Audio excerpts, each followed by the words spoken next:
powdered wig slumps in a leather chair. A heartbeat echoes. The clock ticks. A shadow stands just behind the spotlight, never in it. Always one breath from the presidency, yet mostly forgotten, until the gun jams, the illness strikes, or history hiccups.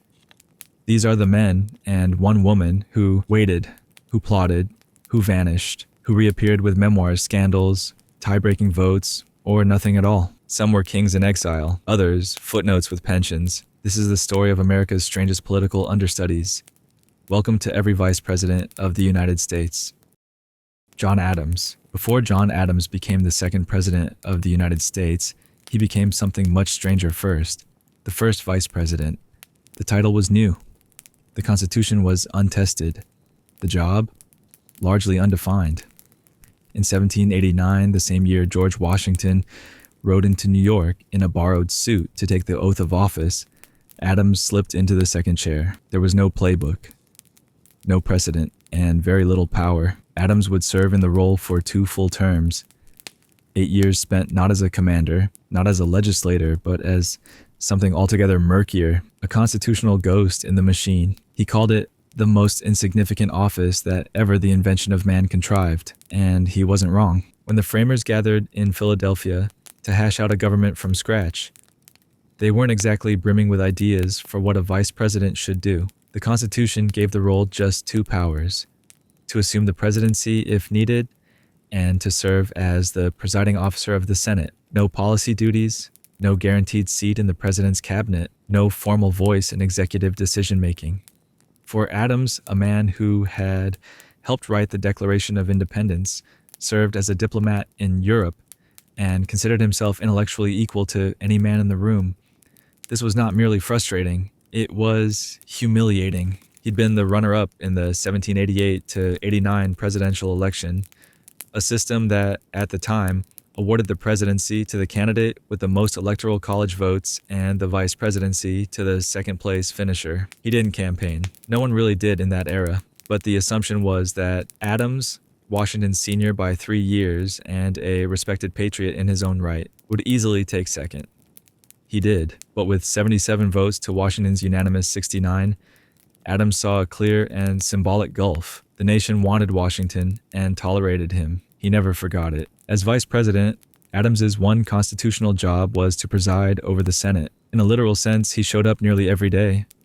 He opened sessions, he enforced order, he read bills aloud, he listened, but he could not participate in debate.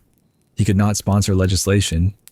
He could only vote in the event of a tie, which, in those years, was more frequent than one might expect. He cast a total of 29 tie-breaking votes during his vice presidency, a record that stood until the late 20th century. Many of those votes were critical. He helped shape the location of the new federal capital. He voted on issues of executive power and federal authority, revealing early signs of his leaning toward strong centralized governance, an inclination that would later earn him both admirers and enemies as president. Yet Adams' presence in the Senate was awkward at best. He was notoriously long-winded.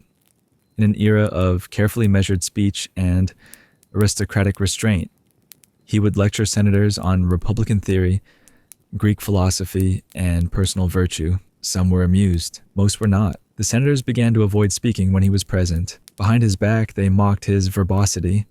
James Madison privately referred to Adams' speeches as dissertations without end. Adams sensed the discomfort and grew increasingly defensive. He felt isolated, marginalized, and worse, unnecessary. Despite the frosty nature of the office, Adams maintained a working, though not close, relationship with President George Washington. Washington, ever the cautious manager of appearances, kept Adams at arm's length. He did not consult him regularly, nor did he include him in cabinet meetings. Adams, in turn, tried to remain deferential, but his pride often showed through. He resented being treated like a subordinate. He referred to himself, semi-ironically, as his rotundity, a jab at both his physique and the pompous titles floated for the office early on. He was not an advisor, not a trusted inner voice. He was, more often than not, a glorified parliamentary referee. Still, he defended Washington's policies in the Senate. He supported the controversial Jay Treaty with Britain. He worked to maintain unity in a young republic where political parties were just beginning to form and fracture. But Adams had little formal power to influence policy. His job was to listen, watch, wait. By the mid-1790s, Adams' frustration with the vice presidency reached its peak. He wrote privately of the mental toll it had taken on him. He felt miscast, like a trained warrior sent to polish silverware. His intellect, he believed, was being wasted. Yet, Adams stayed. For 8 years, he remained in a role that neither rewarded ambition nor permitted much expression of it. Why? In part because the country was young and fragile, and in part because he knew what waited at the end of patience. The presidency, or at least the chance at it. He had a national reputation, he had seniority, and more than that, he had the belief, shared by no small number of Americans, that he was the natural heir to Washington's legacy. But that belief would be tested, because to become president, Adams would have to survive not just politics, but the birth of political warfare. When Washington announced he would not seek a third term, Adams saw his moment, but so did Thomas Jefferson. By now, the nation had coalesced into two loosely defined camps: the Federalists, who favored a strong central government and were led by figures like Adams and Alexander Hamilton, and the Democratic Republicans, who favored states' rights and a more agrarian populist vision, led by Jefferson and Madison. Adams ran as the Federalist candidate. Jefferson ran as the Republican, but the system was still flawed. Electors voted for two candidates without specifying which one was meant for president and which for vice president. When the votes were tallied, Adams had 71, barely more than Jefferson's 68. Adams became president. Jefferson, by virtue of the old rule, became vice president. The result was strange and contentious. A president and vice president from opposing parties, sharing an office but not a vision. And for Adams, the irony was sharp.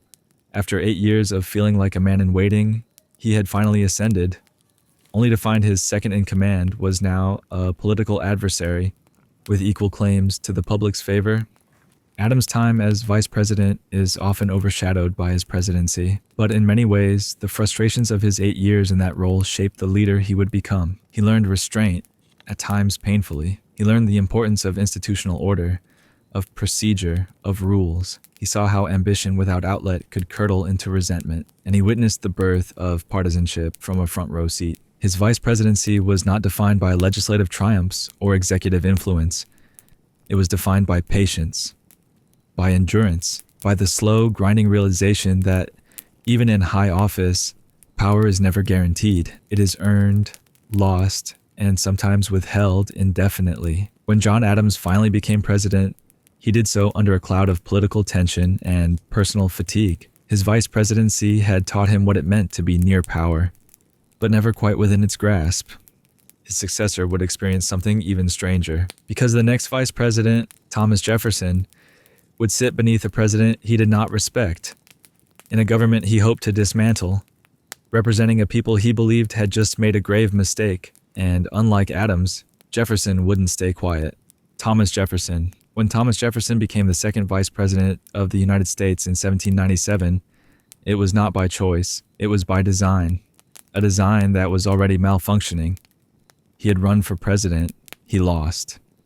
But due to the original mechanics of the Electoral College, which granted the presidency to the man with the most votes, and the vice presidency to the runner-up, Jefferson found himself in the odd and uneasy position of serving under a man he had opposed, John Adams. They had once been friends, allies in the Revolution, diplomats abroad, but by 1797 they had become ideological adversaries, heads of two competing visions for the country. Adams represented the Federalists, strong central government, commercial growth, institutional order. Jefferson stood with the Democratic Republicans, agrarian virtue, decentralized power, and the romantic idea of a republic of citizen farmers. Their political collision was about to play out in the heart of the executive branch, and Jefferson was walking directly into the storm. The Constitution gave him little guidance. As vice president, Jefferson would preside over the Senate, but hold no place in Adams' cabinet. He would have no formal role in policy and no official duties in the administration. But Jefferson was not the kind of man to treat high office as ceremonial. He was a political theorist to his core. and he saw the vice presidency as a strategic vantage point, one from which to protect the Republic from what he believed were the creeping monarchist tendencies of Adams and the Federalists. From the very beginning, Jefferson approached his vice presidency not as a loyal deputy, but as a counterbalance. He arrived in Philadelphia, then the seat of government, with a quiet sense of wariness. He did not attend Adams' inaugural dinner. He declined to show up at certain state functions. Some rate it as snubbery. Jefferson would have said it was principle. Behind closed doors, the animosity was more than just political. Jefferson kept a running correspondence with Republican leaders like James Madison, subtly guiding the party's ideological messaging. He published anonymous essays, wrote position papers, and distributed pamphlets that sharply criticized Federalist policies, especially Adams' Alien and Sedition Acts, which Jefferson saw as tyrannical overreaches that stifled free speech and empowered the executive beyond constitutional bounds. He used his role as president of the Senate carefully. He did not try to dominate or steer debate, but he observed, he listened, and then when the chambers were quiet, he plotted. Jefferson compiled procedural rules for the Senate, which were published as the Manual of Parliamentary Practice. In it, he laid out the proper order, conduct, and behavior of legislators, reinforcing the idea that governance should be rooted in reason, not power. It was one of the few visible contributions he made in his official capacity, but its influence outlived his vice presidency by centuries. Still, Jefferson's vice presidency was known largely defined not by what he did in the Senate, but by what he did outside of it. He was building a political machine. He wrote letters every day, dozens sometimes, creating what historians now call the Jeffersonian network. It was a soft-spoken, intellectual kind of campaigning. No rallies, no posters, just ideas, repeated and refined, circulated like wildfire through newspaper editors, state legislators, and community leaders. He watched Adams govern. He took note of every misstep. The most fateful came in 1798, when Adams signed into law the Alien and Sedition Acts. Jefferson saw them as a betrayal of everything the Revolution had fought for. Laws that allowed the president to deport foreigners and criminalize criticism of the government. Though passed under the banner of national security during an undeclared naval war with France, Jefferson saw them for what they were: tools of suppression. He responded quietly but forcefully. With Madison, he co-authored the Kentucky and Virginia resolutions, anonymous documents passed by those states' legislatures that declared the Alien and Sedition Acts unconstitutional. In them, Jefferson introduced the radical doctrine of nullification, the idea that states could ignore federal laws they deemed illegitimate. It was a bold and controversial claim. At the time, it had no legal grounding, but it would echo through American history for the next century, invoked by defenders of slavery, resistors of desegregation, and architects of states' rights ideology. Still, in 1798, Jefferson kept his name off the documents. He was vice president, after all, and the country wasn't ready for open rebellion within the executive. But the divide between Jefferson and Adams was no longer theoretical. It was now legislative, institutional, personal. By the time the 1800 election approached, Jefferson's vice presidency had morphed into a launching platform. He remained outwardly reserved, but behind the scenes, his network of Republican allies was mobilizing with growing speed and sophistication. Adams, meanwhile, found himself increasingly isolated. His own Federalist Party was fracturing, with Alexander Hamilton launching attacks from within. Adams had also begun to regret some of the very acts Jefferson had opposed. He resisted calls for war with France. He fired members of his cabinet loyal to Hamilton. His pragmatism, once a virtue, was now interpreted by many as weakness. In contrast, Jefferson had framed himself as the voice of resistance, of the Constitution, of the people. The election of 1800 would become one of the most bitter and consequential in American history.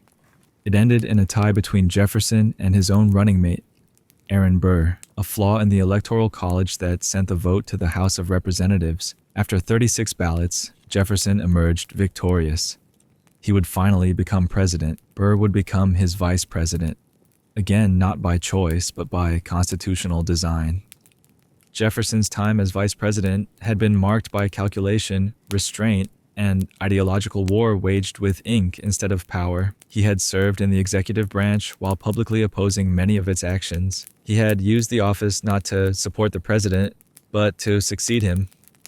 And in doing so, he redefined what it meant to hold the second highest office in the land. He proved that the vice presidency, however powerless on paper, could be a crucible of political momentum, a perch from which the next chapter could be written. But Jefferson's presidency would not free him from the shadow of his own vice president, because Aaron Burr was not Jefferson's ally. He was something else entirely, an enigma, a mirror, a threat, and he would soon make Jefferson question whether winning had been worth the cost. Aaron Burr. Aaron Burr became vice president of the United States, not through loyalty, alliance, or even a true sense of partnership. He became vice president by accident, or more precisely by flaw. The electoral system in 1800, still in its unrefined infancy, granted electors 2 undifferentiated votes for president. The expectation was that one vote would go to the preferred candidate and the other to their presumed subordinate. But when the ballots were opened, Thomas Jefferson and his running mate, Aaron Burr, had each received 73 votes. It was a tie. Not for vice president, for president. The Constitution gave the House of Representatives the power to decide. What followed was a week of political deadlock and closed-door negotiations, the kind that Jeffersonians would later claim smelled of conspiracy and betrayal. On the 36th ballot, Jefferson was selected as president. Burr, by default, became vice president. From the start, Jefferson did not trust him. Burr had not stepped aside. He had not deferred to Jefferson's seniority, to party leadership, or to the unwritten rules of political decorum, and Jefferson, ever the ideologue, saw that not as ambition, but as treachery. Their relationship began with silence and only grew colder. As vice president, Burr presided over the Senate with notable skill. His legal training, oratorical precision, and composed demeanor made him an effective and even admired parliamentary authority. He enforced rules strictly and without partisan tilt. His conduct was so impeccable, ironically, that even his political enemies had to respect his impartiality. It was one of the few things anyone would admire about his time in office. Jefferson shut him out of executive decision-making entirely. Burr was not consulted on legislation. He was not invited to strategy meetings. There was no alliance, no shared vision, and no trust. Burr had become effectively a man in exile, still in high office, but with no role beyond the procedural. Even in this diminished position, though, he remained dangerous. He watched. He waited, and he took notes. In 1704, with Jefferson preparing for re-election, Burr found himself entirely discarded. Jefferson made it clear Burr would not be on the ticket. The Republican Party had no further use for him. His bid for the presidency had marked him as unpredictable, untrustworthy, and far too self-interested. So Burr changed strategy.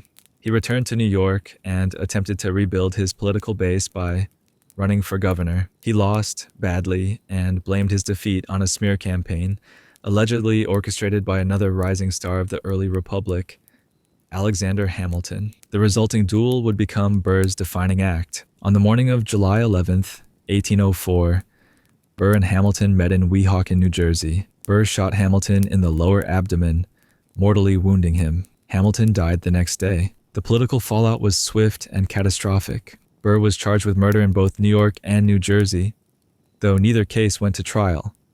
He returned to Washington to resume his duties as vice president, presiding over the Senate during Jefferson's second term, a sitting constitutional officer under open indictment for killing a fellow statesman. There was no mechanism for removal.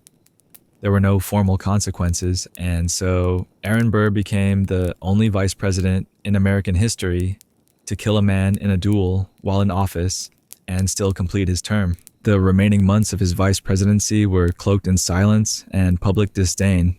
He performed his Senate duties quietly, methodically, even admirably, but his political career was over, and yet Burr was not finished. After leaving office in 1805, he embarked on a strange and murky venture in the American West, gathering men, securing funds, and possibly plotting to carve out an independent empire in the newly acquired Louisiana Territory or in Spanish-held lands beyond. The precise nature of his intentions remains debated to this day. Some say he sought to lead a legitimate settlement. Others claim he intended armed rebellion. In 1707, Burr was arrested and tried for treason. The trial was dramatic. Presided over by Chief Justice John Marshall, It featured charges of conspiracy, questions of executive privilege, and high political drama. Jefferson himself intervened, pressing for conviction, but the evidence was circumstantial. Burr was acquitted. Though legally cleared, he was now politically radioactive. He left the country for several years, living in Europe under various aliases, trying and failing to secure support for a new venture.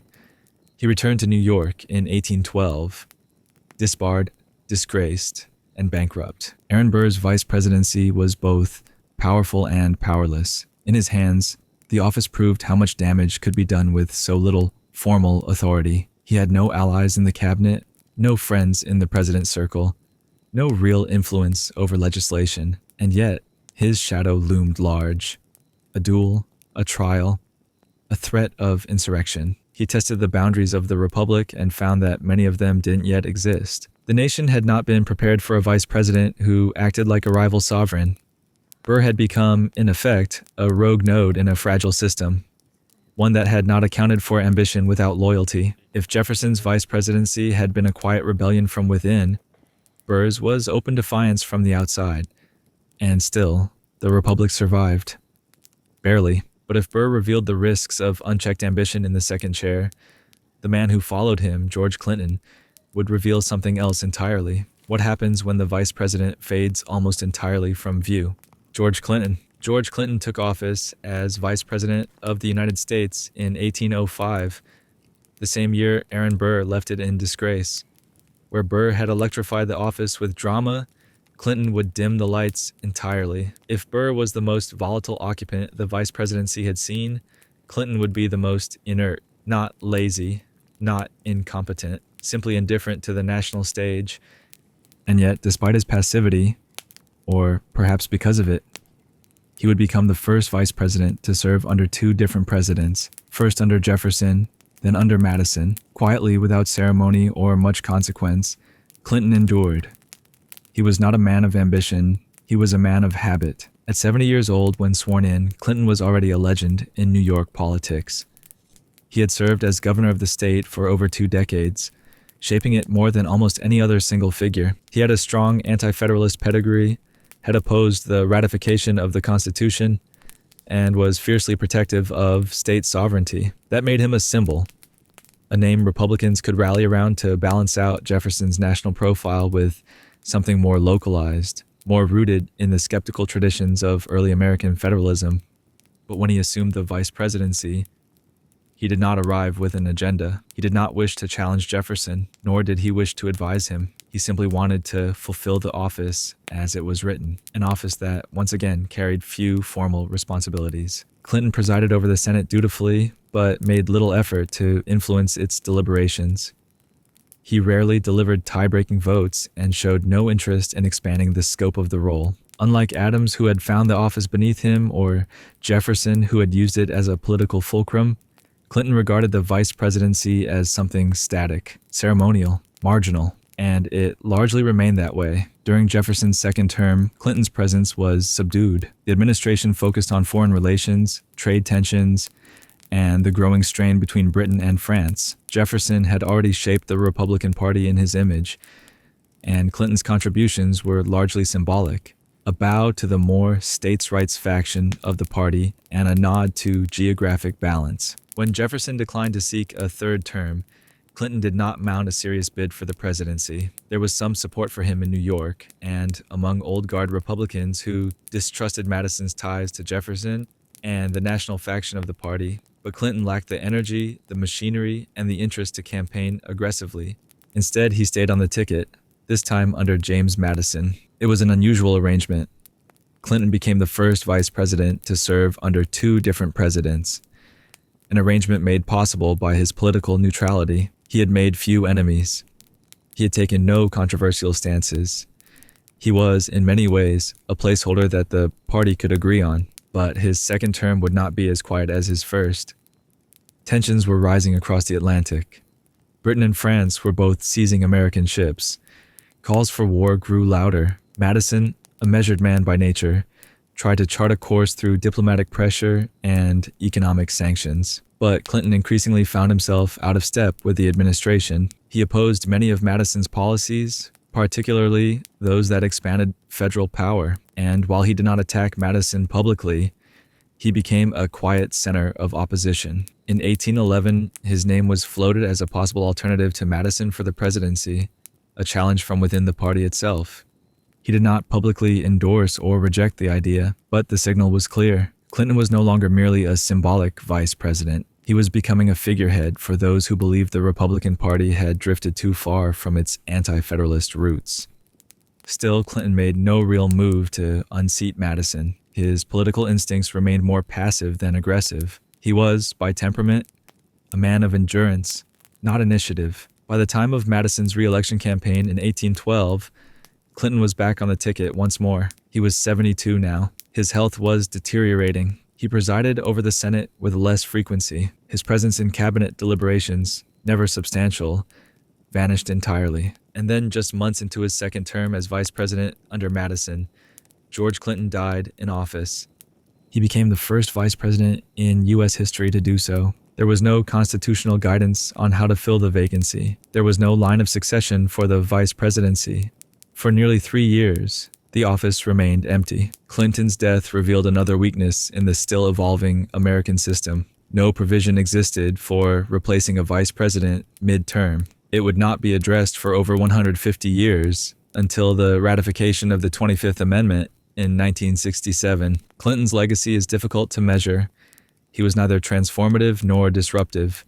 He did not legislate, he did not advise, but he lasted, longer than Burr, longer than many who would follow. He revealed, by contrast, just how little was required of the vice president in this era, and how much damage could be avoided simply by staying still. And yet, the office was changing. Slowly, each occupant left a subtle mark, a precedent, a crack in the foundation. The man who followed Clinton, Elbridge Gerry, would continue that evolution, and like Clinton, he too would die in office, but not before lending his name to one of the most enduring and controversial features of American political life. Elbridge Gerry's tenure as vice president began in the final act of a long political career, but it ended with an exclamation point that he never intended. He didn't invent the vice presidency. He barely shaped it, but he lent it something else, a name that would never die. When Gerry took the oath of office in 1813, he was 68 years old and already physically frail. He had served as a signer of the Declaration of Independence, a delegate at the Constitutional Convention, where he notably refused to sign the final document, a diplomat, a congressman, and a governor. He was deeply skeptical of centralized power, wary of standing armies, and famously independent. He was not a man who fit easily into teams or tickets. Still, in 1812, James Madison's administration needed him. Madison was facing a contentious re-election campaign during the opening stages of the War of 1812, and the Republican Party was looking for geographic and political balance. Gerry was a New Englander, a rare Republican from a region that leaned heavily Federalist. He also had experience, revolutionary credentials, and the kind of public stature that couldn't be faked. And after the recent death of Vice President George Clinton, the slot needed filling. So they asked Gerry, and he said yes. It would be his last act of public service, one that played out almost entirely in the shadows. The war consumed nearly every facet of Madison's administration. British ships patrolled the coasts. American forces suffered embarrassing defeats. And in 1814, the British invaded Washington, setting fire to the Capitol and the White House. In this chaos, the role of vice president remained what it had always been, undefined, mostly symbolic, and procedural. Gerry's primary responsibility was to preside over the Senate. He did so with modest energy, despite his declining health. He rarely spoke. He cast tie-breaking votes only when absolutely necessary. He had no influence over foreign policy or military decisions. Madison did not seek his counsel in matters of state, and Gerry, for his part, made no attempt to intrude. But while the war raged on and the executive branch scrambled to hold the line, Gerry's name was echoing elsewhere, in a very different political fight. Back in Massachusetts, where he had served as governor in the early 1810s, a political controversy was unfolding. During his final term in the State House, Gerry had approved a redistricting map drawn by his fellow Republicans. The new map carved up voting districts in a way that heavily favored their party, concentrating Federalist voters into awkward shapes to weaken their influence. One such district, twisted and sprawling across Essex County, looked to some like the body of a monster. A Boston newspaper, the Boston Gazette, published a cartoon of the oddly shaped district with the label gerrymander, a portmanteau of Jerry's name and the mythological salamander. The term stuck, and though Jerry himself had not drawn the map and may not have even supported it, it became forever tied to his legacy. Back in Washington, that legacy was the furthest thing from anyone's mind. The government was occupied with war, occupation, and survival. Jerry's presence in the Senate was steady but faint. He was not well. His health deteriorated rapidly through 1814. On November 23, 1814, while still in office, Elbridge Gerry collapsed and died on his way to the Capitol. He was buried in Washington, D.C., in Congressional Cemetery, with a modest monument and few attendees. Like George Clinton before him, Jerry's death left the vice presidency vacant. The Constitution offered no replacement procedure, and for the second time in just a few years, the office went unfilled. But unlike Clinton, Jerry left behind a legacy of political manipulation that would come to define American electoral strategy. The term gerrymandering would become synonymous with partisan redistricting, used across the political spectrum and debated at every level of government for the next 2 centuries. His actual vice presidency, by contrast, left almost no trace. He left behind no papers, no memoirs, no great policy contributions from his time in the role. His death, like his service, passed with little fanfare. And yet, Jerry's time as vice president revealed something significant. The office was still vulnerable, still vague, still tethered more to personality and political calculation than to constitutional function. But that would soon change, because the man who followed him, Daniel D. Tomkins, would serve 2 full terms, stay in office for 8 years, and witness a shift in how the vice presidency was perceived. He would be present during peace, not war, stability, not chaos. And yet, for all that time, Daniel Tomkins would be fighting an entirely different war, the one against himself. Daniel D. Tomkins. Daniel D. Tomkins became vice president in 1817 at a moment of calm. The War of 1812 was over. The Capitol was being rebuilt. A new era, what would come to be called the era of good feelings, was beginning under President James Monroe. And for the first time in years, the vice presidency was filled not by necessity or accident, but by design. Tomkins was chosen for the ticket because he was young, popular, and politically loyal. As governor of New York, he had been a forceful advocate for the war, raising troops and even borrowing money personally to fund the state's defense when federal support failed to arrive. He was seen as energetic, patriotic, and resourceful, qualities the Republican Party admired, and ones that might inject new relevance into a still undefined office.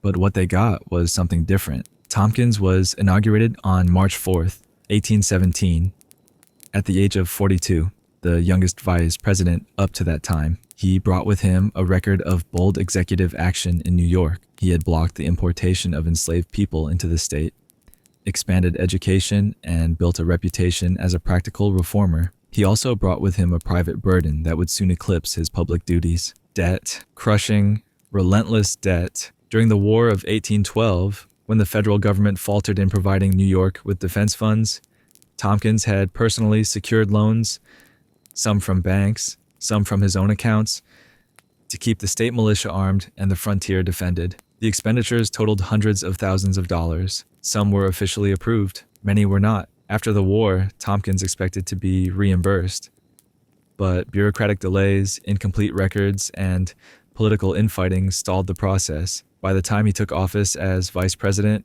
he was in financial ruin. His salary, $5,000 a year, didn't cover the interest on his debts. Tomkins began to drink. He missed sessions of the Senate. He suffered from depression and chronic illness. He was no longer the forceful governor striding across the state to rally troops. He was pale, frequently absent, and clearly overwhelmed. In theory, the vice presidency still carried only one constitutional duty: to preside over the Senate and break ties. But even that minimal expectation proved too much. Tomkins rarely appeared in the Senate chamber. During his 8 years in office, he was re-elected in 1820 alongside Monroe. He cast only one tie-breaking vote. He had effectively removed himself from the legislative process. At times, he traveled back to New York to plead with the state legislature and federal auditors for repayment. His documentation was incomplete, his accounting chaotic, his pleas often emotional. In one letter to Congress, he argued that he had sacrificed not only his fortune, but his health and reputation for the war effort, and all he had received in return was suspicion. His enemies whispered that he had mismanaged funds, or worse. No proof of corruption ever emerged, but the cloud lingered. His allies pushed for Congress to repay the loans he had covered, but appropriations stalled year after year. By 1823, he was physically broken. He suffered from seizures, tremors, and other symptoms likely related to both alcoholism and untreated neurological conditions.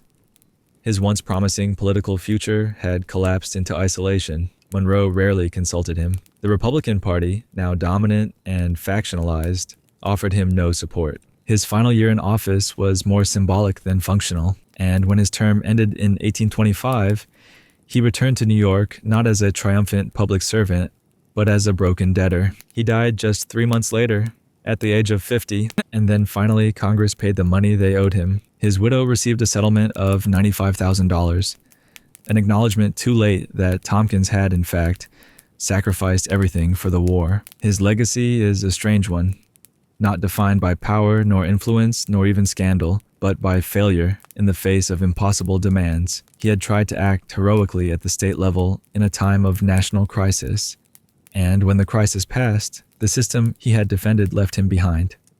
His vice presidency revealed something important. The office could not be filled by goodwill alone. It required structure, clarity, and support that extended beyond ceremonial pageantry. Tompkins' collapse made that obvious, but no reforms came.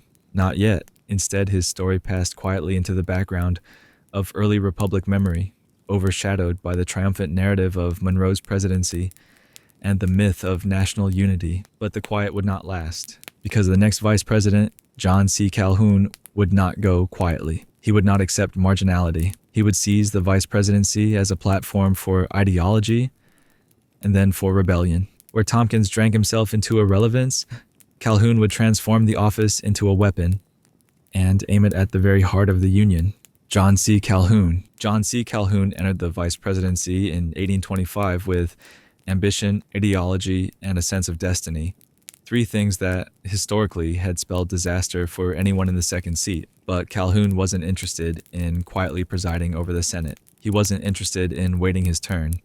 He was interested in power, its principles, its protection, and eventually, its rupture. He became vice president under John Quincy Adams, and then again under Andrew Jackson, making him one of only 2 men in U.S. history to serve as vice president under 2 different presidents. But unlike George Clinton before him, Calhoun's reappointment didn't reflect consensus. It reflected conflict. Born in South Carolina, Calhoun had been a Secretary of War, a congressman, and a fierce nationalist in the wake of the War of 1812. But his nationalism evolved. By the time he reached the vice presidency, his loyalty was no longer to the federal government, but to the South, to the concept of states' rights, to the idea of minority protections, and unspoken but ever-present, to the preservation of slavery. When he became Adams' vice president in 1825, the country was already shifting beneath its feet. The so-called era of good feelings was cracking under the weight of new political coalitions, and the election that brought Adams to power had been one of the most contentious in American history. Calhoun had originally angled for the presidency himself, but found insufficient support, so he stepped aside and positioned himself for the vice presidency instead, securing enough broad appeal to be elected to the office unopposed. He served under Adams, but he never truly aligned with him. Adams was a nationalist, a moralist, and a believer in an active federal government. Calhoun was becoming a sectionalist, a pragmatist, and an increasingly vocal critic of federal authority. It was an uneasy partnership, and it wouldn't last. When Andrew Jackson, the populist war hero from Tennessee, launched his campaign in 1828, Calhoun saw an opportunity. He joined the ticket not as a subordinate, but as a rival power base. Jackson brought Western and Southern popularity. Calhoun brought elite Southern connections and a sharp, legalistic mind. Together they won in a landslide, but the alliance would soon collapse. As vice president under Jackson, Calhoun pushed a radical legal theory that states could nullify federal laws they deemed unconstitutional. He had developed this view in response to the so-called Tariff of Abominations in 1828, a high protective tariff that he believed unfairly punished the agricultural South to benefit Northern industry. In secret, Calhoun authored the South Carolina Exposition and Protest, laying out the case for nullification. It was anonymous at first, but the argument was unmistakably his, that the federal government was a creation of the states, and that the states retained the right to judge the constitutionality of federal actions. Jackson, despite his Southern roots, saw this as a direct challenge to national unity and to his own authority. The two men, once partners, were now moving toward open conflict. Their personal relationship deteriorated further after the so-called Petticoat Affair, a social scandal involving the wives of Jackson's cabinet members and the wife of Secretary of War John Eaton. Calhoun's wife, Florid, refused to associate with Peggy Eaton, fueling a Washington society snub that infuriated Jackson, who defended her. The incident became emblematic of the power struggle between the president and his vice president, not just in policy, but in courtly politics, in alliances, and in the public imagination. Jackson froze Calhoun out of influence. Cabinet meetings proceeded without his input. Calhoun, in turn, withdrew into theory, preparing for what he believed was a necessary confrontation between federal power and Southern autonomy. That confrontation came to a head in 1832. South Carolina, Calhoun's home state, declared the tariffs of 1828 and 1832 null and void within the state's borders. Jackson responded with the Force Bill, authorizing the use of military action to enforce federal law. Civil war seemed a real possibility.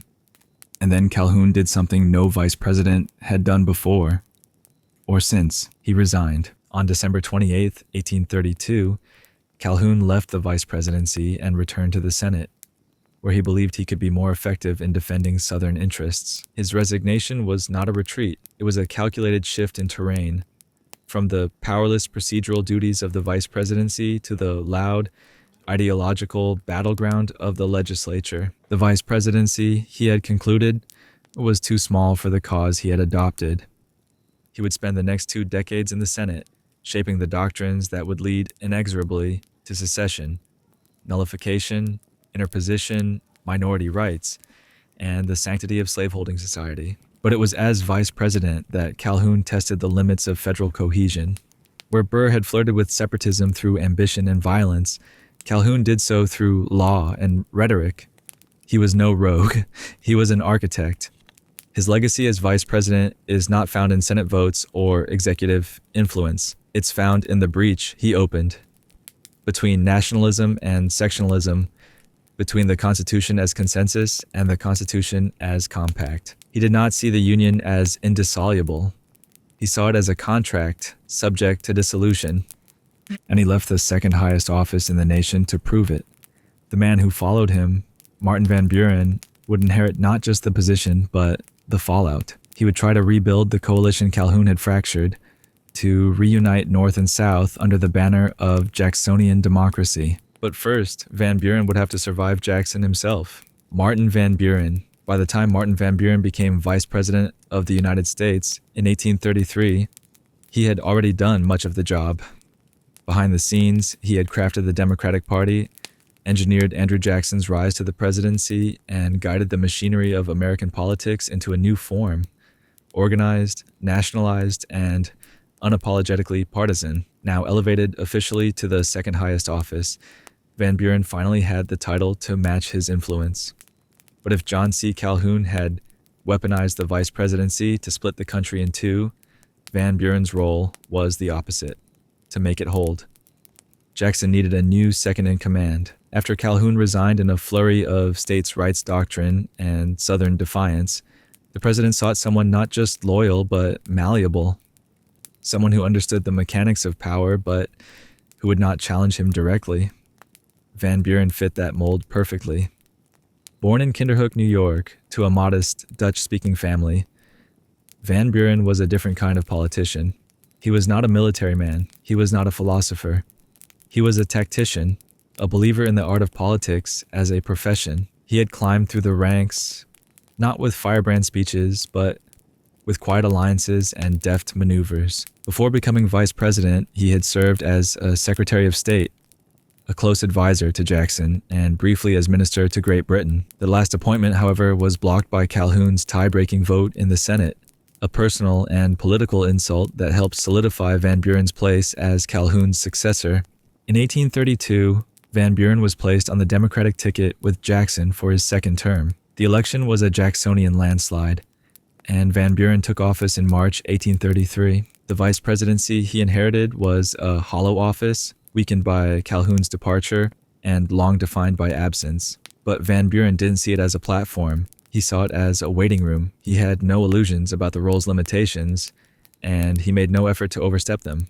His strategy was simple: do nothing to upset the president, maintain party loyalty, and position himself as the natural heir. He presided over the Senate with the expected decorum, casting only a few tie-breaking votes, none especially historic. He made few public addresses. He avoided controversy. His most important contributions continued to happen behind the curtain, building coalitions, smoothing rifts within the party, and reinforcing Jackson's image as the strongman of the people. His loyalty was absolute. Even during Jackson's most controversial policy fights, like the Bank War, in which Jackson dismantled the Second Bank of the United States with brute executive force, Van Buren remained publicly supportive. He did not offer criticism. He did not advise caution. He knew the direction of the tide, and he swam with it. But this restraint was not passivity. It was calculation. Van Buren's vice presidency was not about reshaping the office. It was about preparing for what came next. Jackson, aware of Van Buren's utility and trustworthiness, began grooming him for succession. He called him the true man of the people, a compliment that carried enormous weight among Jacksonians. In private, he referred to Van Buren as my chosen successor. Van Buren, for his part, cultivated the support of state party leaders, quietly expanding his base while avoiding open ambition. He understood better than anyone that the modern presidency now required party infrastructure, and that he had built the very machinery needed to secure it. When Jackson declined to run for a third term, Van Buren was the obvious choice for the Democratic nomination. He faced some opposition from Southern factions still loyal to Calhoun's states' rights ideology, but the party held. The election of 1836 was fractious, with the Whigs running multiple regional candidates in an attempt to force a contingent election in the House of Representatives. But the strategy failed. Van Buren won, becoming the first sitting vice president since John Adams to ascend directly to the presidency through election. His vice presidency had been quiet, intentional, strategic. In many ways, it served as a model of how to turn the office into a launch pad. He had neither disrupted the administration nor disappeared into irrelevance. He had preserved his proximity to power without threatening it. And yet, the presidency he inherited would prove more treacherous than he imagined. An economic panic, party infighting, and the rise of a new generation of opposition would leave Van Buren battered by the time his term ended. His political fortunes would fall quickly. He would become, to many, a footnote to Jackson's era rather than its natural continuation. But in the office of vice president, Van Buren had set a precedent that the second seat, long considered useless, could be used as a springboard. With patience, with calculation, with loyalty. The man who followed him into the office, Richard Mentor Johnson, would not share his discipline. Johnson would be an oddity, a war hero with a strange personal life, dubious political instincts, and one of the most controversial relationships in antebellum America. He would also be the only vice president ever elected by the Senate. Richard Mentor Johnson. Richard Mentor Johnson did not walk into the vice presidency. He limped, dragged by controversy, scandal, and constitutional improvisation. He became the only vice president in American history to be elected not by the people, nor by the Electoral College, but by the United States Senate. It was a strange ascent, but then Johnson was a strange man for the job. A Kentucky frontiersman, a veteran of the War of 1812, and a populist in the mold of Andrew Jackson, Johnson brought with him the kind of backwoods bravado that played well among Jacksonian Democrats. He also brought baggage, lots of it. By 1836, when Martin Van Buren was running for president, the Democratic Party needed a running mate who could shore up its populist credentials. Van Buren was urbane, polished, and northern. Johnson, on the other hand, was raw, southern, and steeped in frontier legend. His most enduring claim to fame was that he had allegedly killed the great Shawnee leader Tecumseh at the Battle of the Thames. The story was never fully verified, but Johnson wrote it into political mythology. He even printed it on campaign slogans. Rumsey Dumpsy, Colonel Johnson killed Tecumseh. It worked, at least with some voters. But Johnson's personal life complicated things. For nearly 2 decades, he had lived openly with Julia Chin, an enslaved woman of mixed race whom he treated as his common-law wife. They had 2 daughters together, whom he acknowledged and provided for.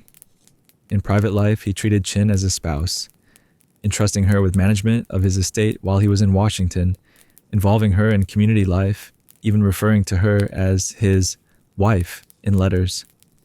But in the 1830s, America, especially among the Southern elite, Johnson's interracial relationship was scandalous. While Jackson himself reportedly admired Johnson's straightforwardness, the political fallout was significant. Southern Democrats balked. Some Northern voters were unsettled. When the Electoral College voted in 1836, Van Buren won the presidency, but Johnson fell 1 vote short of a majority in the vice presidential race. For the first and only time in U.S. history, the decision fell to the Senate, as outlined in the 12th Amendment. On February 8, 1837, after a single ballot, the Senate selected Johnson to be Vice President of the United States. He took office the following month. From the outset, Johnson's tenure was uneasy.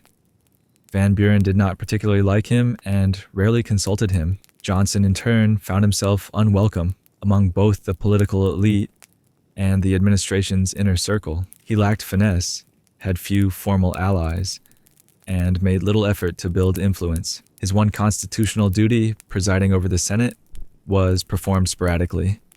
Johnson preferred to spend time away from Washington, sometimes taking extended leaves to manage his personal affairs in Kentucky. He left behind a vice presidency that was, at best, absentee, and yet Johnson had moments of strange brilliance, or at least historical novelty. He was the first vice president to cast tie-breaking votes on issues related to slavery. In 1837, he broke a tie to defeat a bill that would have censured abolitionist petitions in Congress. While Johnson was not an abolitionist himself, his complicated views on slavery and his own personal life put him at odds with both hardline pro-slavery factions and Northern moral reformers.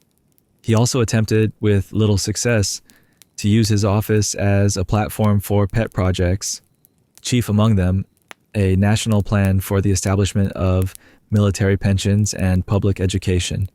He delivered speeches on these topics not from the White House or Capitol steps, but while on vacation, often in front of small rural audiences, where his informal style played better than in Washington.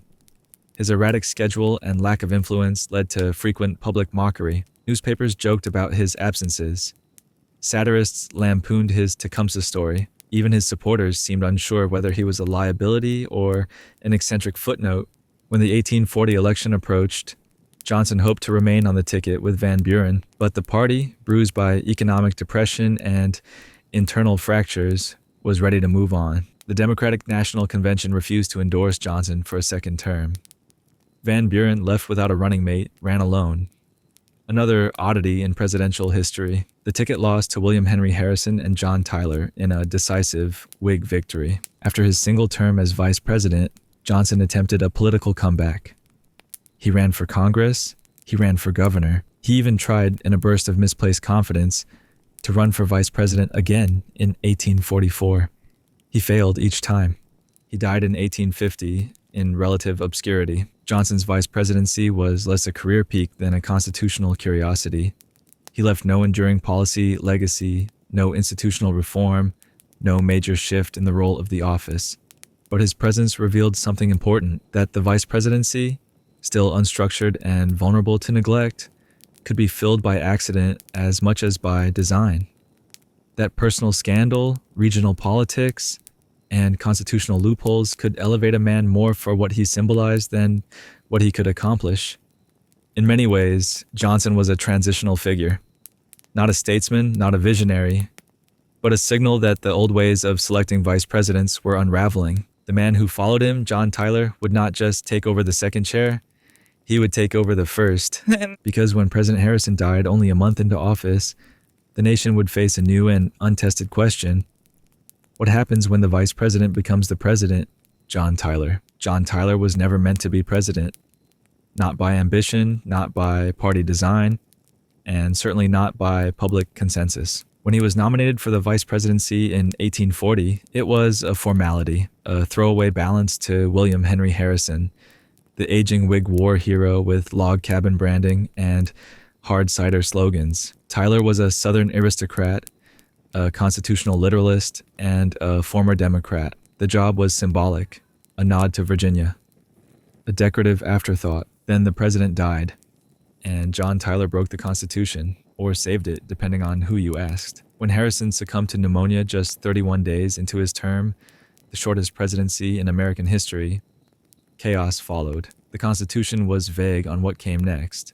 It stated only that the powers and duties of the presidency would devolve upon the vice president in the event of the president's inability. But what did that mean? Would Tyler be acting president, interim, temporary steward, a warm body behind a desk? Tyler said no.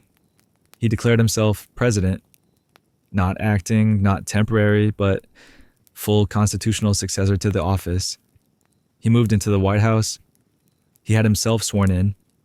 He issued orders, he signed documents, and most importantly, he refused to respond to correspondence addressed to the acting president. It was audacious, it was controversial, and it worked. Congress, after some grumbling, accepted the fait accompli. The Tyler precedent, as it would come to be known, effectively defined the rules of presidential succession for the next 150 years until the 25th Amendment codified them in 1967. But that's the legacy of Tyler after the vice presidency. Before that, during his 31-day tenure, he was little more than a legal ornament. Tyler had come up through the ranks as a staunch states' rights advocate. He opposed tariffs, national banks, and federal overreach. He had left the Democratic Party in protest against Andrew Jackson, siding with the Whigs more out of disdain than alignment. The Whigs didn't particularly like him, but they needed Southern representation. He was safe. He was disposable, and then he wasn't. His brief vice presidency, just over 4 weeks, left no footprint in the traditional sense. No tie-breaking votes, no legislation, no major speeches. He presided over the Senate a handful of times. He was present but inert. But in those 31 days, a quiet tension sat beneath the surface. Tyler was not a passive figure. He had a reputation for principle, sometimes to a fault. He had defied Jackson, then Van Buren, and even the Whigs who claimed him. His loyalty was not to men, but to abstract ideals. Constitutional purity, strict limits on federal power, and the sovereign dignity of the states. So, when he became president, his views did not shift to accommodate Whig orthodoxy. He vetoed bills to reestablish the National Bank, twice. He refused to back Henry Clay's legislative agenda. Cabinet members resigned in protest. The Whig Party expelled him outright. Imagine that, the head of a party expelling the sitting president who had been elected on their ticket. Tyler's vice presidency may have been brief and uneventful, but it was the crucible for a constitutional crisis that changed the nature of the office forever. In a moment of national confusion, he forced a decision, one that shaped the contours of executive power going forward. After serving out Harrison's term, Tyler sought re-election in 1844, but failed to secure any real party support. He was too Whiggish for Democrats and too disloyal for Whigs. He ran briefly as a third-party candidate before withdrawing in favor of Democrat James K. Polk. He faded from politics for a time, until, in a final almost surreal twist, he re-emerged in 1861. When the Southern states began to secede, Tyler initially worked toward compromise. But when the Confederacy formed, he joined it. He was elected to the Confederate House of Representatives, making him the only U.S. president to formally side with an enemy government. He died in 1862, before he could take his seat. The U.S. government refused to acknowledge his death with official mourning. John Tyler's vice presidency was a ghost, 31 days of silence. But what came next was anything but.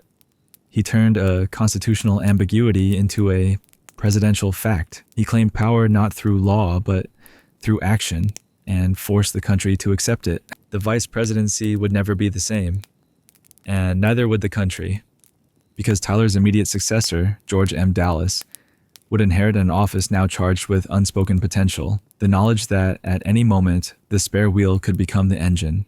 George M. Dallas. George M. Dallas had the kind of name that sounded presidential, stately, commanding, as if it were invented by a committee for currency printing and marble busts. And yet his vice presidency, like so many before him, barely scratched the surface of power. Still, Dallas was a different breed from his predecessors. He was urbane, well-educated, and steeped in the rituals of diplomacy and political ambition. A Pennsylvanian through and through, he had served as mayor of Philadelphia, U.S. senator, and minister to Russia. He was elegant where Tyler was austere, worldly where Johnson was provincial, but he was also a man out of place, politically and geographically. When he joined James K. Polk's ticket in 1844, it wasn't because they were aligned. Quite the opposite. Polk was a Tennessean, a dark horse with a razor-focused agenda. Annex Texas, lower tariffs, reestablish the independent treasury, and expand the nation from sea to shining sea. Dallas, by contrast, was a northeastern Democrat with strong ties to industrial interests, protectionist policies, and the kind of moderate disposition that Polk found irritating. But he balanced the ticket, southern expansionism paired with northern respectability. That was the logic anyway. Dallas was sworn in on March 4th, 1845, stepping into a vice presidency already transformed by the Tyler precedent. The office still lacked formal responsibilities beyond presiding over the Senate, but the stakes were higher now. The path to power, however narrow, was real, and the country, newly volatile and expanding, needed steady figures near the top. Dallas tried to be one. He succeeded only halfway. He approached his Senate duties with diligence. He presided regularly, maintaining order and decorum in a chamber increasingly frayed by regional tensions. He was popular among his peers, affable and articulate. He understood the power of relationships, the value of appearing neutral even when one wasn't. But then came the tariff. One of Polk's signature campaign promises had been to reduce tariffs, especially the protectionist tariff of 1842, which was unpopular among Southern agrarians. Dallas, however, came from Pennsylvania, a state whose economy depended on protectionism to safeguard its coal and iron industries. When the Senate split evenly on the new Walker Tariff of 1846, all eyes turned to Dallas. His tie-breaking vote would either uphold his state's economic interests or his party's national platform. He chose the party. Dallas broke the tie in favor of the Walker Tariff, undercutting Pennsylvania's industries and alienating many of his own supporters back home. The vote was widely seen as a sacrifice, political suicide in exchange for national loyalty. He was praised by some Democrats as a principled patriot, but despised by Pennsylvanians who saw him as a traitor to their prosperity. It was the most significant act of his vice presidency, and it ended his career. There would be no presidential nomination for Dallas in 1848, despite his interest. His own state abandoned him. The party moved on. Still, his decision had lasting consequences. The Walker Tariff marked a major shift in American trade policy, helping to define the Democrats as the party of free trade for decades to come. And it cemented Dallas's place in history as one of the few vice presidents whose tie-breaking vote changed the economic course of the nation. Beyond the tariff, Dallas remained mostly ceremonial. Polk, famously distrustful, kept him at arm's length. Dallas was not consulted on foreign policy, despite his diplomatic experience. He had no influence over cabinet appointments. He was not invited into the president's confidence. By the end of Polk's single term, Dallas had faded into the background. Neither scandalous nor transformative, just another vice president swallowed by the inertia of the office. After leaving Washington, he returned to diplomatic service, appointed as minister to Great Britain under Franklin Pierce. There he regained some of the prestige lost during his vice presidency, but never again stood for national office. His legacy rests largely on a single vote, a moment when he could have chosen personal preservation and didn't. He proved that the vice president could do more than preside, that he could change policy, shape party identity, and in the right moment, gamble everything on principle. And yet, his sacrifice also revealed the peril of the office. Its power is sharp, but brief. There are no second acts for vice presidents who betray their base. The man who followed him, Millard Fillmore, would learn this lesson too, but in reverse. Because Fillmore wouldn't be remembered for a vote. He'd be remembered for waking up one morning and finding himself president, presiding not over a chamber, but a country being ripped apart. Millard Fillmore woke up one July morning in 1850 as vice president and went to bed that night as president of the United States. There was no election, no parade, no thunderclap of destiny, just a death. Sudden, silent, and politically explosive. President Zachary Taylor, a war hero turned reluctant executive, had fallen ill after attending a 4th of July celebration. 5 days later, he was dead, and with him went the fragile center holding together an already splintering nation. Fillmore, the man who took his place, had barely been a participant in Taylor's administration. He was a Whig, yes, but from a different planet. Taylor was a Southern slaveholder who'd never voted in a presidential election until his own. Fillmore was a New York lawyer, a former congressman, a careful moderate who had spent his political life trying to walk the tightrope between North and South. Their partnership was cold, political, and almost entirely performative. Taylor didn't trust him, didn't consult him, didn't even talk to him if it could be helped. Fillmore, for his part, had few illusions about the role. He presided over the Senate with diligence, but no direction. His name rarely appeared in newspapers. His opinions were solicited by no one. He was, by all accounts, a spare part. Until he wasn't. When Taylor died, Fillmore took the oath. Not acting president, not temporary steward. He was sworn in as the full president of the United States, just as John Tyler had done a decade earlier. The Tyler precedent held, and with it, the vice presidency once again proved that its most enduring function was to wait. But Fillmore didn't just inherit a title.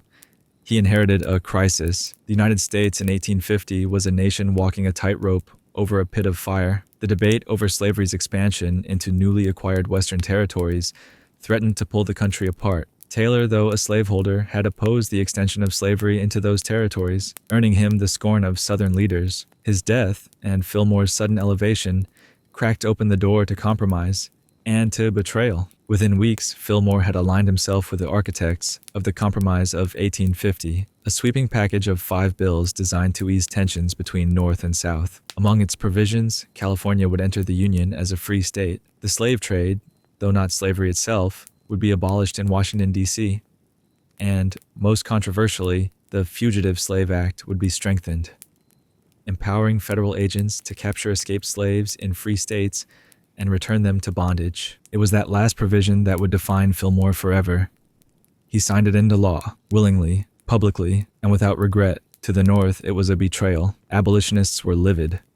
Even moderates were horrified as free black citizens were seized, often without trial, and shipped south into a life they had never known. Riots broke out. Federal agents were attacked. States passed personal liberty laws in defiance. To the South, Fillmore's signature was a rare validation, a sign that the federal government would still enforce their rights, even if the moral arc of the country was beginning to bend elsewhere. Fillmore believed he was saving the Union, preserving balance, holding the line, and for a time it seemed to work, but it came at a cost. His own party, the Whigs, fractured. Northern Whigs were disgusted. Southern Whigs were skeptical. When Fillmore sought the Whig nomination in 1852, he was passed over in favor of General Winfield Scott. The party didn't just abandon him, it fell apart entirely.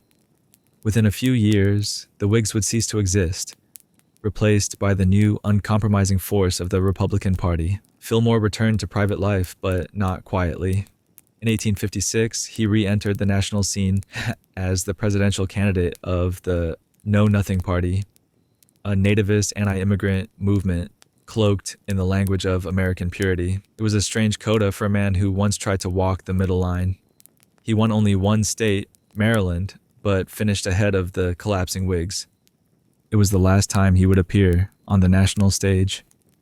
Millard Fillmore's vice presidency was uneventful by design. He was chosen to balance a ticket to offer geographic symmetry, not ideological force. He served without drama, without distinction, and then suddenly with enormous consequence, he proved once again that the vice presidency was not a job.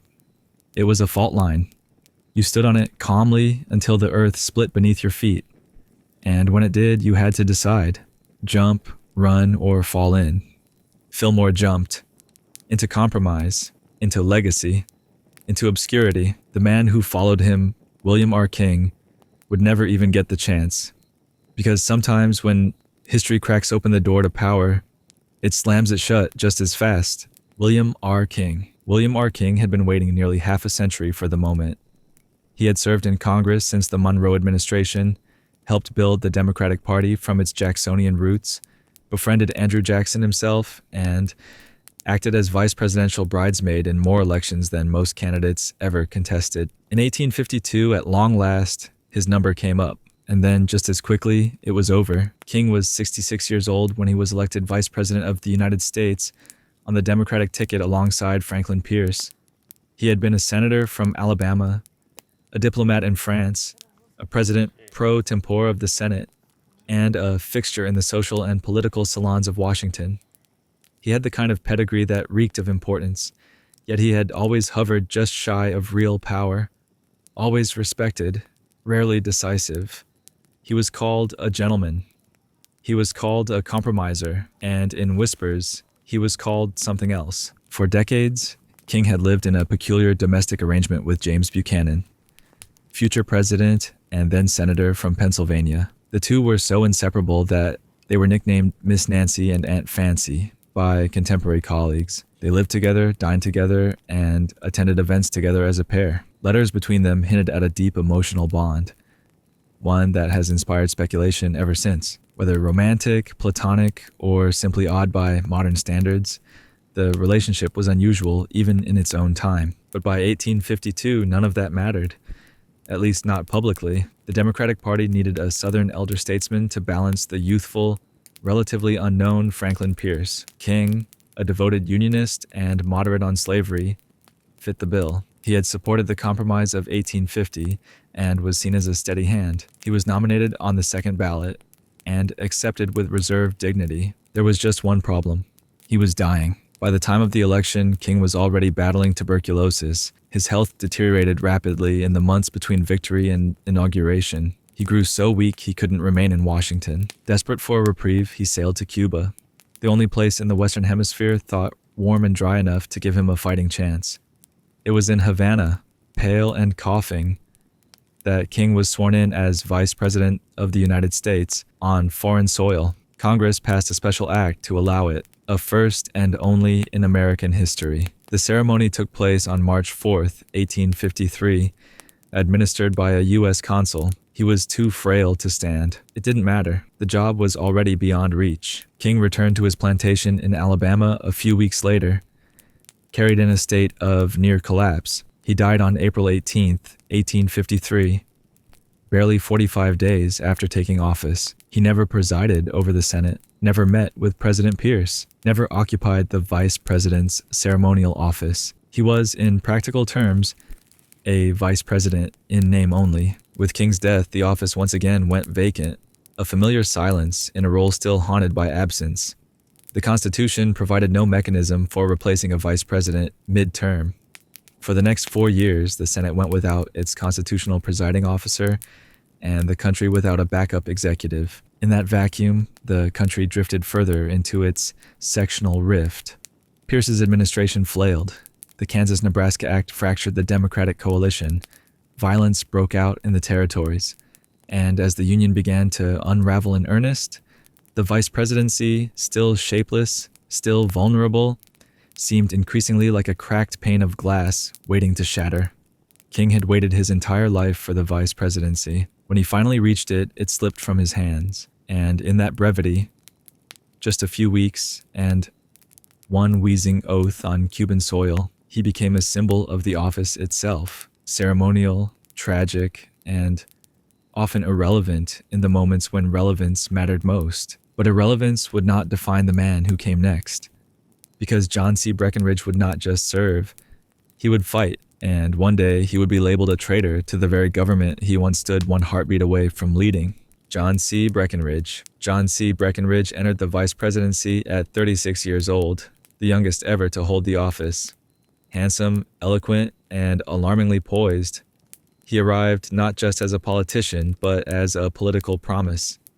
A bridge, some said, between the crumbling foundations of the Union. What they got instead was a man who would stand at the heart of its rupture. Breckinridge was a Kentuckian, born into a prominent political family, steeped in Southern tradition, but educated in Northern sensibilities. He had fought in the Mexican-American War, practiced law with finesse, and climbed the ranks of the Democratic Party at a time when the country was fast-tracking toward collapse.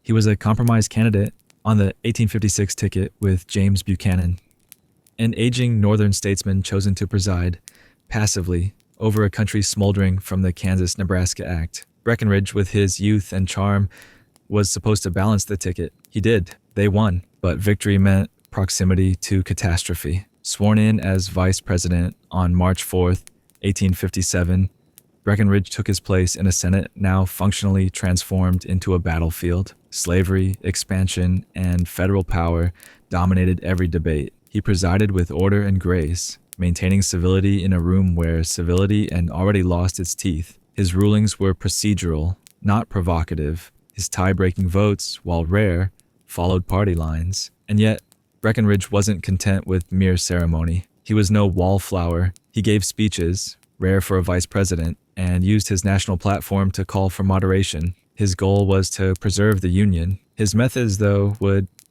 later cast him in history's harsher light. He supported the Dred Scott decision, which denied citizenship to Black Americans, and ruled that Congress could not prohibit slavery in the territories.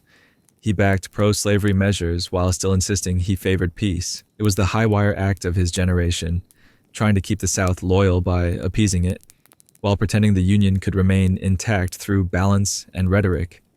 But the rope was fraying. In 1860, as Buchanan's presidency ended in disgrace, the Democratic Party split in two. Moderates nominated Stephen A. Douglas. Southern Democrats, enraged by Douglas's popular sovereignty heresies, bolted and nominated Breckinridge. The sitting vice president was now running for president against his own party's mainstream nominee. In a fractured four-way election, Abraham Lincoln won. Breckinridge carried 11 Southern states. He placed second in the Electoral College, but he had lost, and so had moderation. What happened next was unthinkable. Rather than retreat from national politics, Breckinridge returned to the Senate. Rather than fan the flames of secession, he tried to cool them. But the wind had shifted. Southern states were leaving. War was coming. And when Kentucky, his own state, tried to remain neutral, Breckinridge found himself in the center of a moral no man's land. In 1861, after Union forces seized Kentucky's neutrality and declared for the North, Breckinridge fled. He joined the Confederacy. He did not just sympathize. He served. He became a general in the Confederate Army. He fought at Shiloh, at New Market, at Cold Harbor. He was, by many accounts, a competent and courageous officer. In the final months of the war, he was appointed the Confederacy's last Secretary of War. It was a grotesque irony. The youngest vice president in U.S. history, the man who once stood in the heart of the Senate chamber and swore to uphold the Constitution, was now overseeing the final spasms of a rebellion against it. When the war ended, Breckinridge fled to Cuba, then Britain, then Canada. He returned to the United States in 1869 under a general amnesty. He practiced law again, spoke rarely, died quietly in 1875. No vice president before him had traveled such a distance, from constitutional heir to wartime exile. His vice presidency, brief and brittle, was the last flicker of the illusion that words could save the Union, that compromise could pacify expansionism, that calm young voices could cool centuries of fire. He believed in the Union, until he didn't, and the office he once held, once silent, once ceremonial, had now been revealed for what it truly was, not a retirement, but a threshold. The man who came next, Hannibal Hamlin, would understand that better than most, because while the country burned and Lincoln led, Hamlin would do what Breckinridge never could. He would stay. Hannibal Hamlin. Hannibal Hamlin did not want to be vice president. He had not campaigned for the job. He didn't particularly enjoy it once he got it, and when it ended, he was neither bitter nor surprised. He simply went home to Maine. But for 4 years, during the most convulsive era in American history, Hamlin was the man next in line. And for the first time in that office's erratic, underwritten life, the stakes were nuclear. He was vice president to Abraham Lincoln. When Hamlin took the oath of office in March 1861, the Union had already started unraveling. 7 southern states had seceded. The rest were teetering. Fort Sumter was weeks away from bombardment, and the country's first Republican president, a lanky, self-taught lawyer from Illinois, was preparing to enter the White House with no Southern support and no blueprint for national survival. Hamlin was chosen to balance Lincoln on the ticket. A former Democrat turned anti-slavery Republican, he brought geographic weight from the Northeast, ideological credentials from the abolitionist camp, and a reputation for moral seriousness. But Lincoln didn't know him well, and didn't really need to. Hamlin was never part of the president's inner circle. While Lincoln assembled a team of rivals in his cabinet, Seward, Chase, Stanton, Hamlin remained out of the loop. He presided over the Senate faithfully, cast a few tie-breaking votes, and stayed in the background. He was not a political confidant. He was an insurance policy. But what an insurance policy. At any moment during the Civil War, the presidency could have fallen into Hamlin's hands. Assassination was always a possibility. Disease and overwork loomed. Lincoln received death threats almost daily. And yet, Hamlin was never brought close to the levers of executive power. He wasn't briefed on military strategy. He didn't attend cabinet meetings. In the chain of command, he was a dotted line at best. This was not neglect. It was precedent. The vice presidency had never fully evolved into a functioning part of the executive branch. It was still tethered to the Senate, still more legislative than administrative. And Hamlin, a Senate man at heart, accepted that. He knew the rhythms of the chamber. He respected its procedures. He stayed in his lane. But he didn't stay quiet. Hamlin was a fierce critic of slavery. Unlike many moderates in Lincoln's coalition, he had no patience for compromise on emancipation. He supported the abolition of slavery early and publicly, pushing for legislation that would allow black men to fight in the Union Army. He praised the Emancipation Proclamation. He argued that the war should be about more than reunion. It should be about justice. Yet even his moral clarity didn't win him influence. When the 1864 election approached, Lincoln faced a tough political map. The war was dragging. Casualties were mounting. Public opinion was volatile. Lincoln's advisors feared he would lose, and believed that a different running mate might help secure broader support. Hamlin was dropped from the ticket. In his place, Lincoln chose Andrew Johnson, a Southern Democrat who had remained loyal to the Union. It was a strategic, cynical, and ultimately catastrophic choice. Hamlin was disappointed but unsurprised. He returned to Maine, and within months, Lincoln was dead. Had Lincoln not replaced him, Hannibal Hamlin would have become President of the United States on April 15, 1865, a radical anti-slavery Northerner, trusted by abolitionists and aligned with the goals of Reconstruction. Instead, the presidency fell to Andrew Johnson, a man who would spend his tenure dismantling the very progress Lincoln had begun. Hamlin lived long enough to see what might have been. He served briefly again in the Senate, then retired. He was offered ambassadorships and turned them down. When asked later about being dropped in 1864, he replied simply, "I did not ask to be nominated, and I did not ask to be renominated." He did not chase power. He did not chase legacy, and yet his shadow lingered, tall and silent, in the margins of history's most consequential presidency. He was the vice president who didn't become president, and the one who, had he done so, might have saved Reconstruction from its long collapse. But history doesn't deal in hypotheticals. It deals in consequences. And the consequences of replacing Hannibal Hamlin would echo for generations, because Andrew Johnson wasn't just a poor successor. He would become, in many ways, the anti-Lincoln. Andrew Johnson wasn't supposed to be there.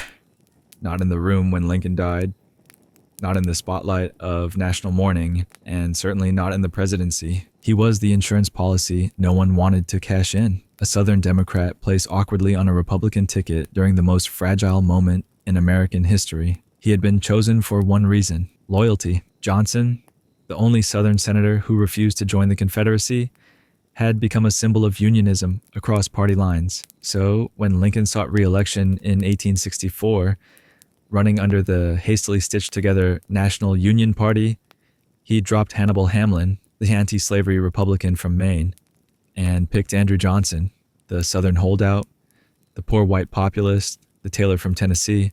It was a gamble, and within 6 weeks of Lincoln's second inauguration, it would prove catastrophic. Johnson took the vice presidency on March 4th, 1865. He showed up to his own inauguration drunk, swearing slurred oaths, delivering an incoherent speech, and publicly humiliating himself in front of the entire government.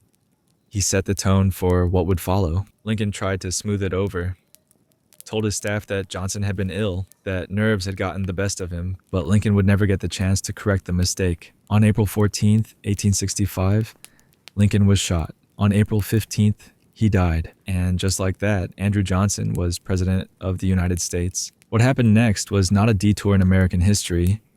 It was a derailment. Johnson inherited the presidency in its most delicate form, not just post-war, but post-assassination. The country was dazed, grieving, torn apart physically and spiritually. The Civil War had ended in blood and silence. The South was in ruins. 4 million people had just been emancipated from slavery, and the nation was teetering on the edge of Reconstruction, a word not yet defined and a future not yet secured. Lincoln had hinted at a compassionate yet principled path forward, one that balanced forgiveness with justice, freedom with structure, union with accountability. Johnson chose otherwise. He saw Reconstruction not as an opportunity, but as a punishment on the North. He pardoned thousands of ex-Confederates, allowed Southern states to reconstitute themselves under white supremacist regimes, opposed the Freedmen's Bureau, fought against civil rights legislation, and vetoed the Civil Rights Act of 1866, only to be overridden by a Republican Congress infuriated by his betrayal. He called the radical Republicans traitors. He told crowds the government was being taken over by tyrants. He embarked on a speaking tour known as the Swing Around the Circle, in which he compared himself to Jesus and called for the hanging of his political enemies. It was not statesmanship, it was chaos. And soon it was treason, at least in the eyes of Congress. In 1868, the House of Representatives impeached Johnson, accusing him of violating the Tenure of Office Act by attempting to fire Secretary of War Edwin Stanton. It was a technicality, a manufactured legal trigger for a much deeper grievance. The real crime was his obstruction of Reconstruction, his betrayal of Lincoln's vision, and his refusal to protect the newly freed. He survived removal by a single vote in the Senate. The vice president, who became president by assassination, nearly became the first one removed from office. He did not seek re-election. He returned to Tennessee, disgraced, but not humbled. Years later, in a strange footnote, he won a seat in the U.S. Senate, the only former president ever to do so. He died in 1875, still convinced that he had been wronged. Andrew Johnson's vice presidency lasted barely 6 weeks. It is one of the shortest in history, but its consequences were profound. He took an office meant to unify and used it to divide. He inherited a country poised for transformation and dragged it backward. He was the first vice president to succeed a martyred president, and in doing so, became the embodiment of everything Lincoln's death had threatened. He didn't just fail to live up to his predecessor, he buried his legacy in compromise, cruelty, and confusion. The country would spend the next century trying to repair the damage. And the man who came after Johnson, Schuyler Colfax, would be handed the monumental task of trying to put some of the pieces back together, only to find that even good men, even ambitious reformers, aren't safe from the rot at the core. Schuyler Colfax. Schuyler Colfax looked like the future. Short, square-jawed, affable, and relentlessly optimistic, he was a newspaperman turned congressman who had built his career on reform, unity, and clean politics. A self-styled smiler in an era desperately short on good news. And after the chaos of Andrew Johnson, the Republican Party was starving for someone like him. Colfax had been Speaker of the House during the Civil War, where he built a reputation for transparency and decency. He was a tireless champion of the Union, of Lincoln, of emancipation. He supported the 13th and 14th Amendments. He believed in Reconstruction, and most importantly, he never wavered. So when Ulysses S. Grant ran for president in 1868, he chose Colfax to balance the ticket, a civilian politician to match the war hero, a reformer to blunt Grant's military instincts, a Midwesterner to complement Grant's northern roots. They won in a landslide. Colfax became vice president in 1869, stepping into a country still raw from war, but beginning to believe in its own recovery. The 14th Amendment had just been ratified.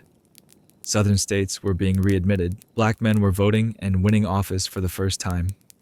The Union was reforging itself, clumsily, unevenly, but with purpose. Colfax presided over the Senate with energy and enthusiasm. He supported the 15th Amendment, which guaranteed voting rights regardless of race. He met with black leaders. He traveled widely, giving speeches that blended evangelical optimism with civic hope. He was, for a moment, the image of Republican virtue, and he had his eye on the presidency. That was no secret. Colfax was young, ambitious, and seen as Grant's likely successor. He cultivated allies, kept his nose clean, and stayed publicly loyal to the administration, even as Grant's presidency began to buckle under the weight of corruption. But then came the silence, the rumors, the documents, and the fall. In 1872, just before the presidential election, Colfax was implicated in what would become one of the most infamous scandals of the Gilded Age, the Credit Mobilier affair. Credit Mobilier was a shadowy shell corporation set up by insiders in the Union Pacific Railroad to siphon profits from government-funded construction of the Transcontinental Railroad. It handed out stock to key lawmakers in exchange for silence or support. Colfax, it turned out, had accepted stock.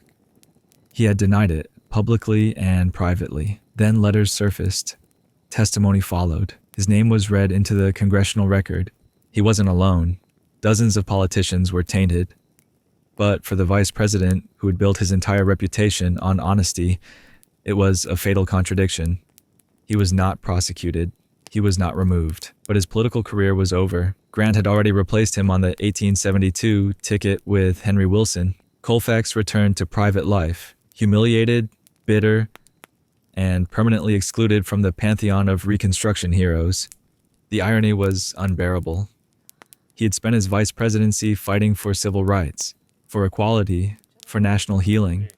He had stood for Lincoln's unfinished vision, and yet he became one more cautionary tale, that in Washington, no ideal is too sacred to be swallowed by scandal. Colfax lived for decades afterward, lecturing on Lincoln, on morality, on the lessons of leadership. But history had already decided he had been the hope after Johnson and became a footnote to Grant's corruption. His fall marked a turning point. Reconstruction, already under siege, lost one of its last moral champions. The vice presidency, once again, was exposed as a fragile perch, a place where ambition often outpaced caution, and where even the bright-eyed reformers couldn't outrun the shadows they never saw coming. And the next vice president, Henry Wilson, would try to restore the moral compass, only to discover that sometimes the cost of principle is everything, including your health, your reputation, and your breath. Henry Wilson didn't come from privilege. He was born in a farmhouse in New Hampshire in 1812, indentured to a farmer at age 10, and spent his early life shoeless, shoemaking, and poor. He read by candlelight, walked miles to borrow books, renamed himself from Jeremiah Colbath to Henry Wilson at 21, as if to sever the past by syllables. By the time he became vice president in 1873, he had already rewritten his own narrative, and he wasn't done trying to rewrite the nation's. Wilson was an anomaly in Washington, an anti-slavery crusader who had never owned a slave, never romanticized the South, never apologized for radicalism. He had joined the Free Soil Party in the 1840s, the Republican Party at its birth, and had spent his career in the Senate pushing for emancipation, equal rights, and universal suffrage, not just with speeches, but with legislation. When he joined Ulysses S. Grant's re-election ticket in 1872, replacing the disgraced Schuyler Colfax, it wasn't just a choice. It was a repair job. Wilson was the moral plaster to cover up the cracked reputation of the Grant administration. He was integrity on two legs, known as the Natick Cobbler. He reminded voters that some men in government still worked, bled, and believed in something. And for a while, it worked. Wilson took the vice presidency seriously. He presided over the Senate with vigor, even as his health began to falter. He continued championing civil rights, publicly and privately. He supported the Civil Rights Act of 1875, an ambitious, if toothless, attempt to guarantee Black Americans access to public accommodations and juries. But he was exhausted. The weight of the office, the pace of travel, the disappointment of the post-war era, it wore him down. He suffered a stroke in May 1873. Just months into his term, it left him partially paralyzed and increasingly removed from public life. Still, he tried. He returned to work, sat in on meetings, wrote a 3-volume history of the anti-slavery movement, which he saw not as nostalgia but as a reminder, a ledger of what had been fought for and what was being eroded in real time. But by late 1875, he was deteriorating fast. On November 22nd, while working in the vice president's room in the U.S. in the Capitol, Wilson collapsed from a second stroke. He never regained consciousness. He died the next morning. He was 63. No vice president had died in office since William R. King 2 decades earlier. But unlike King, Wilson had fought to be relevant. He had used his time to push boundaries, to insist that the office be more than ceremonial, and still it hadn't been enough. Reconstruction was in its death throes. The North was losing interest. Southern resistance was resurging. The freedmen's rights Wilson had championed were under siege, and within a decade would be largely erased by Jim Crow laws. His death wasn't just the end of a life. It was the end of a brief, hopeful chapter in the vice presidency. The idea that the vice president could be a moral compass, a legislative agitator, a co-author of national change. After Wilson, the vice presidency receded again into its familiar shape. Silent, symbolic, invisible. He had tried to make it mean something, but the office, like the country, was slipping back into habits that reform alone couldn't fix, and the man who came next, William A. Wheeler, would find that in the absence of ideals, the best a vice president could offer was efficiency and silence. William A. Wheeler was, by every contemporary account, a decent man. Honest, mild-mannered, clean of scandal. A congressman from upstate New York with a tidy beard and an even tidier conscience. He didn't crave power. He barely wanted the vice presidency, and yet, in the winter of 1876 to 77, the American Republic found itself depending, urgently, uncomfortably, on men exactly like him. He became vice president in a year that nearly ended the United States. To understand Wheeler, you must understand the storm he walked into.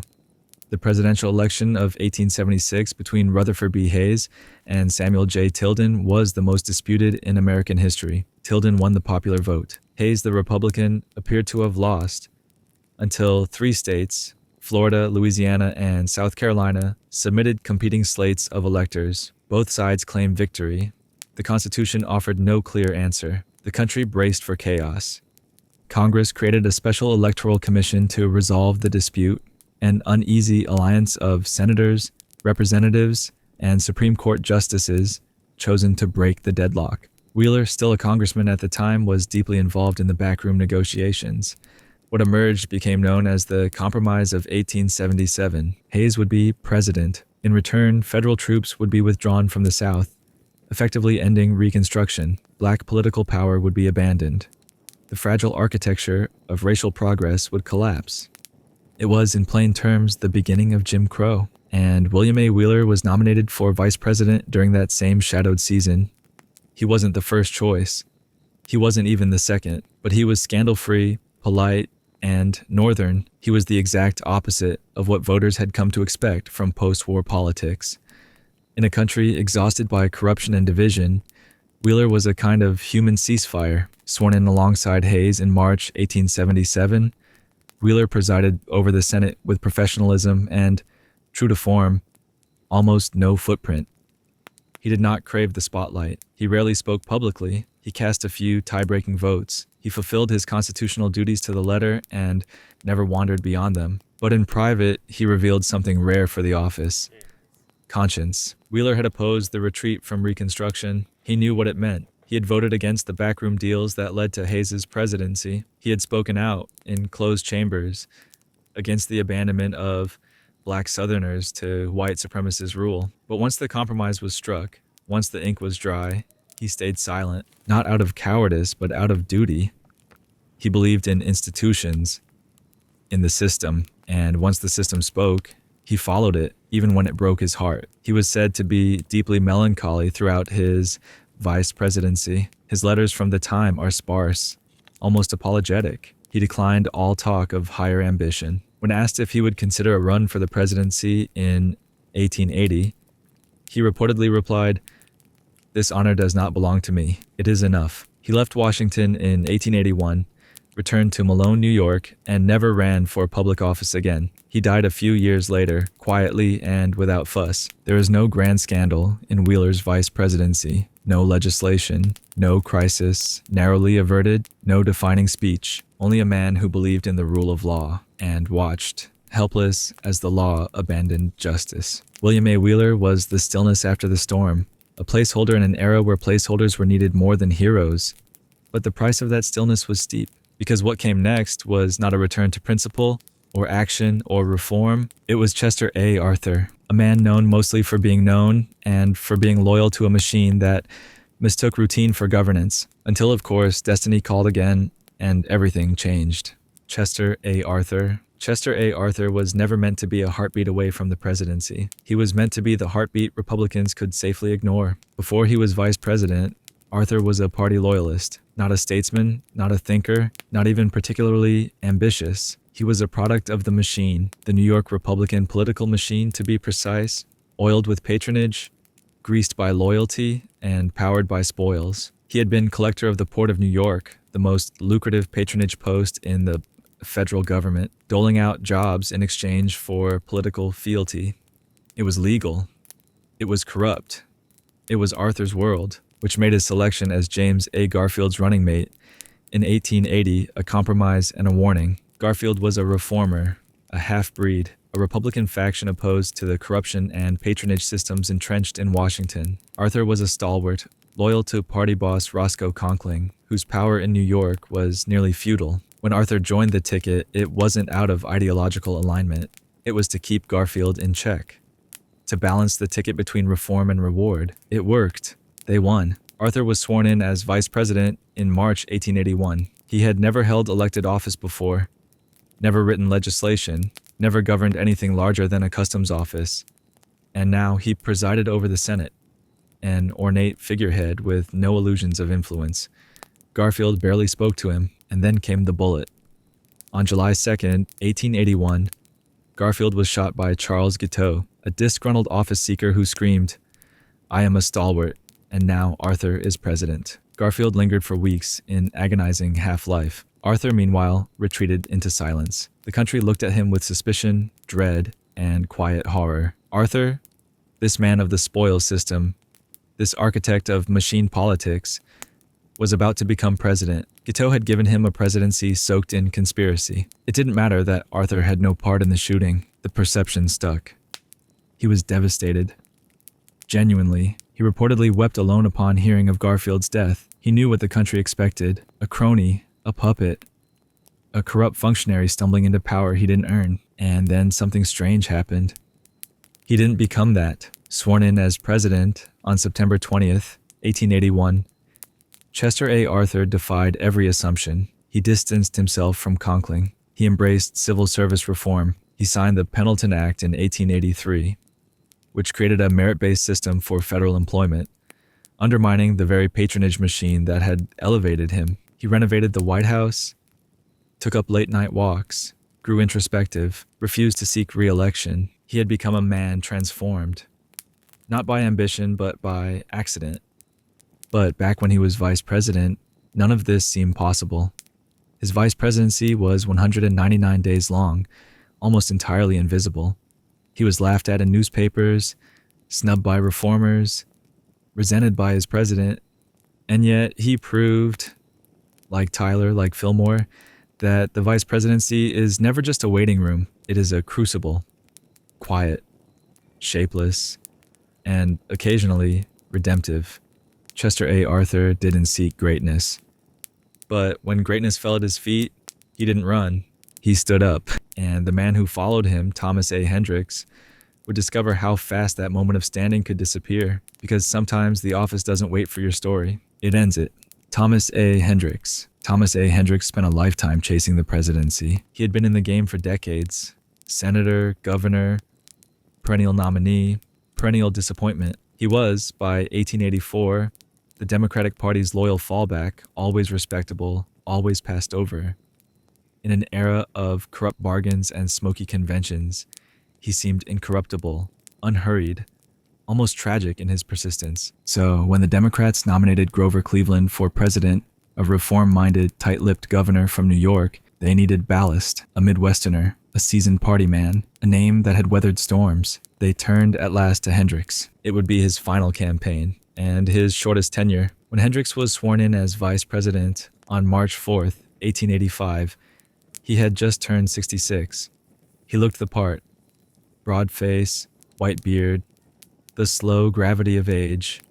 He had survived the Civil War era, Reconstruction, and the rebirth of democratic power. He had opposed Republican centralization, supported states' rights, and carried a cautious optimism into office. But he entered at an odd angle. Cleveland, though a Democrat, did not align with the party's old guard. He was austere, opposed to patronage, and barely tolerated by the factional Democrats who had propped up men like Hendricks for years.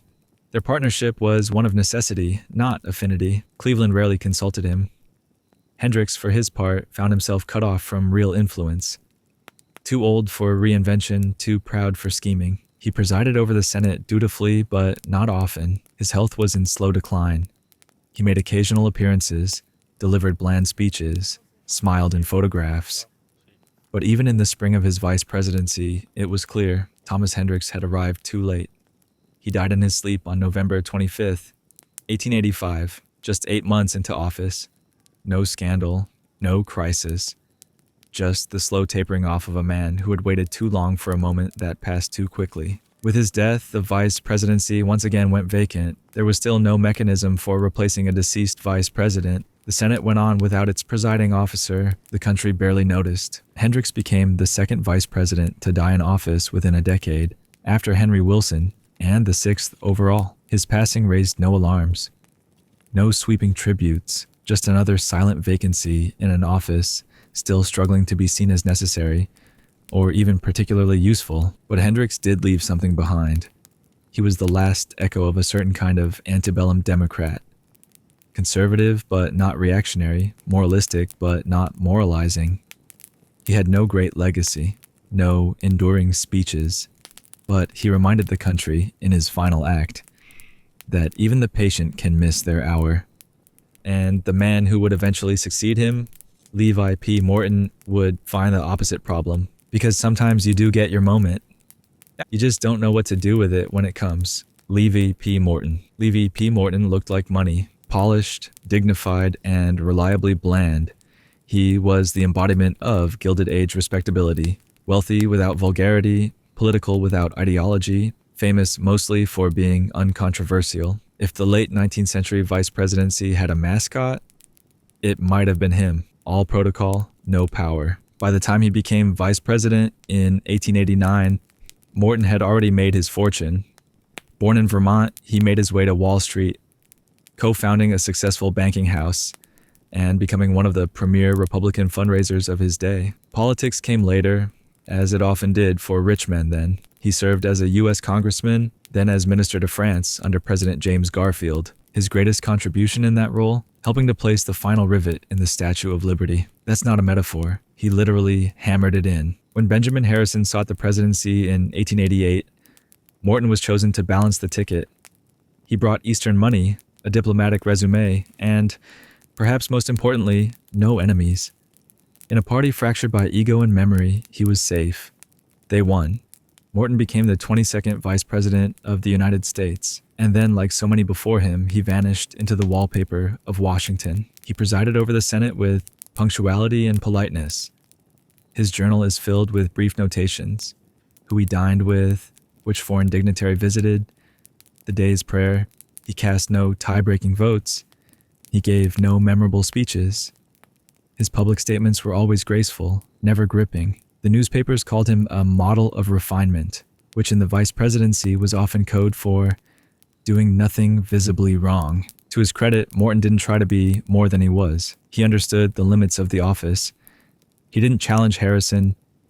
He didn't seek influence in cabinet appointments. He didn't leak to the press. He kept his corner clean. But the Gilded Age didn't reward quiet competence. It rewarded power. And Morton had none. When the 1892 election approached, Harrison considered replacing him on the ticket. The president eventually offered the renomination, but Morton, either sensing hesitation or preferring dignity, declined. He stepped aside.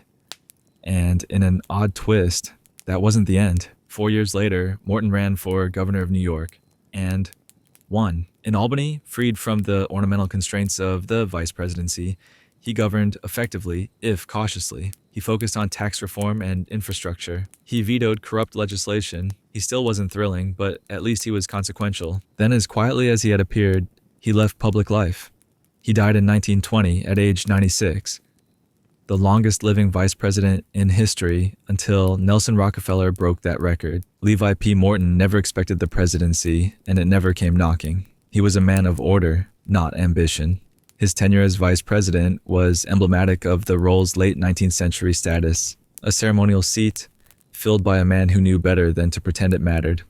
But that was about to change, because the next vice president, Adlai E. Stevenson, would watch his country spiral into economic collapse. And in that collapse, the vice presidency would once again become a perch overlooking disaster.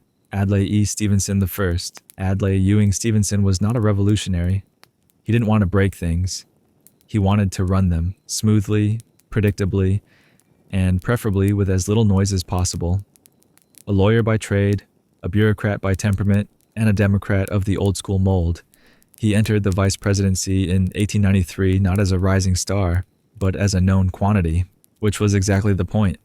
When Grover Cleveland returned to the White House for an unprecedented second, non-consecutive term, he wanted balance. Stevenson, hailing from Illinois and representing the populist-leaning agrarian wing of the party, was his counterweight. Cleveland was the conservative hardliner.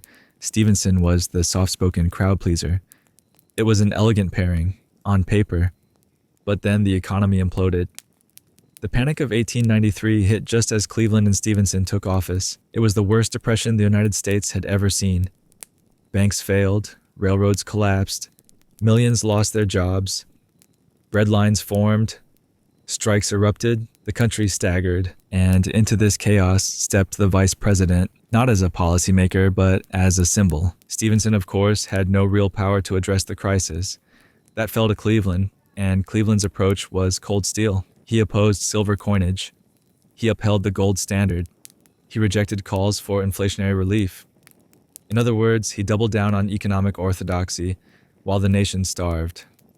Stevenson quietly disagreed. A supporter of free silver, the populist push to expand the money supply, he found himself increasingly at odds with the president. The divide wasn't just economic, it was cultural. Cleveland was Wall Street.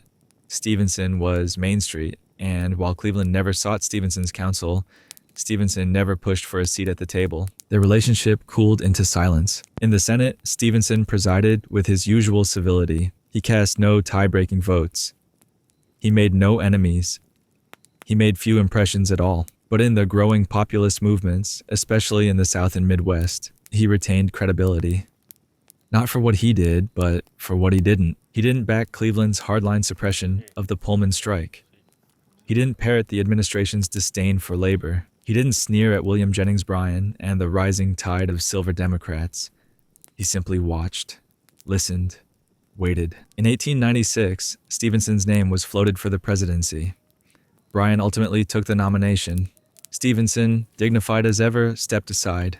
And though he returned briefly to the national ticket in 1900, again as Bryan's running mate, it was more in homage than a hope.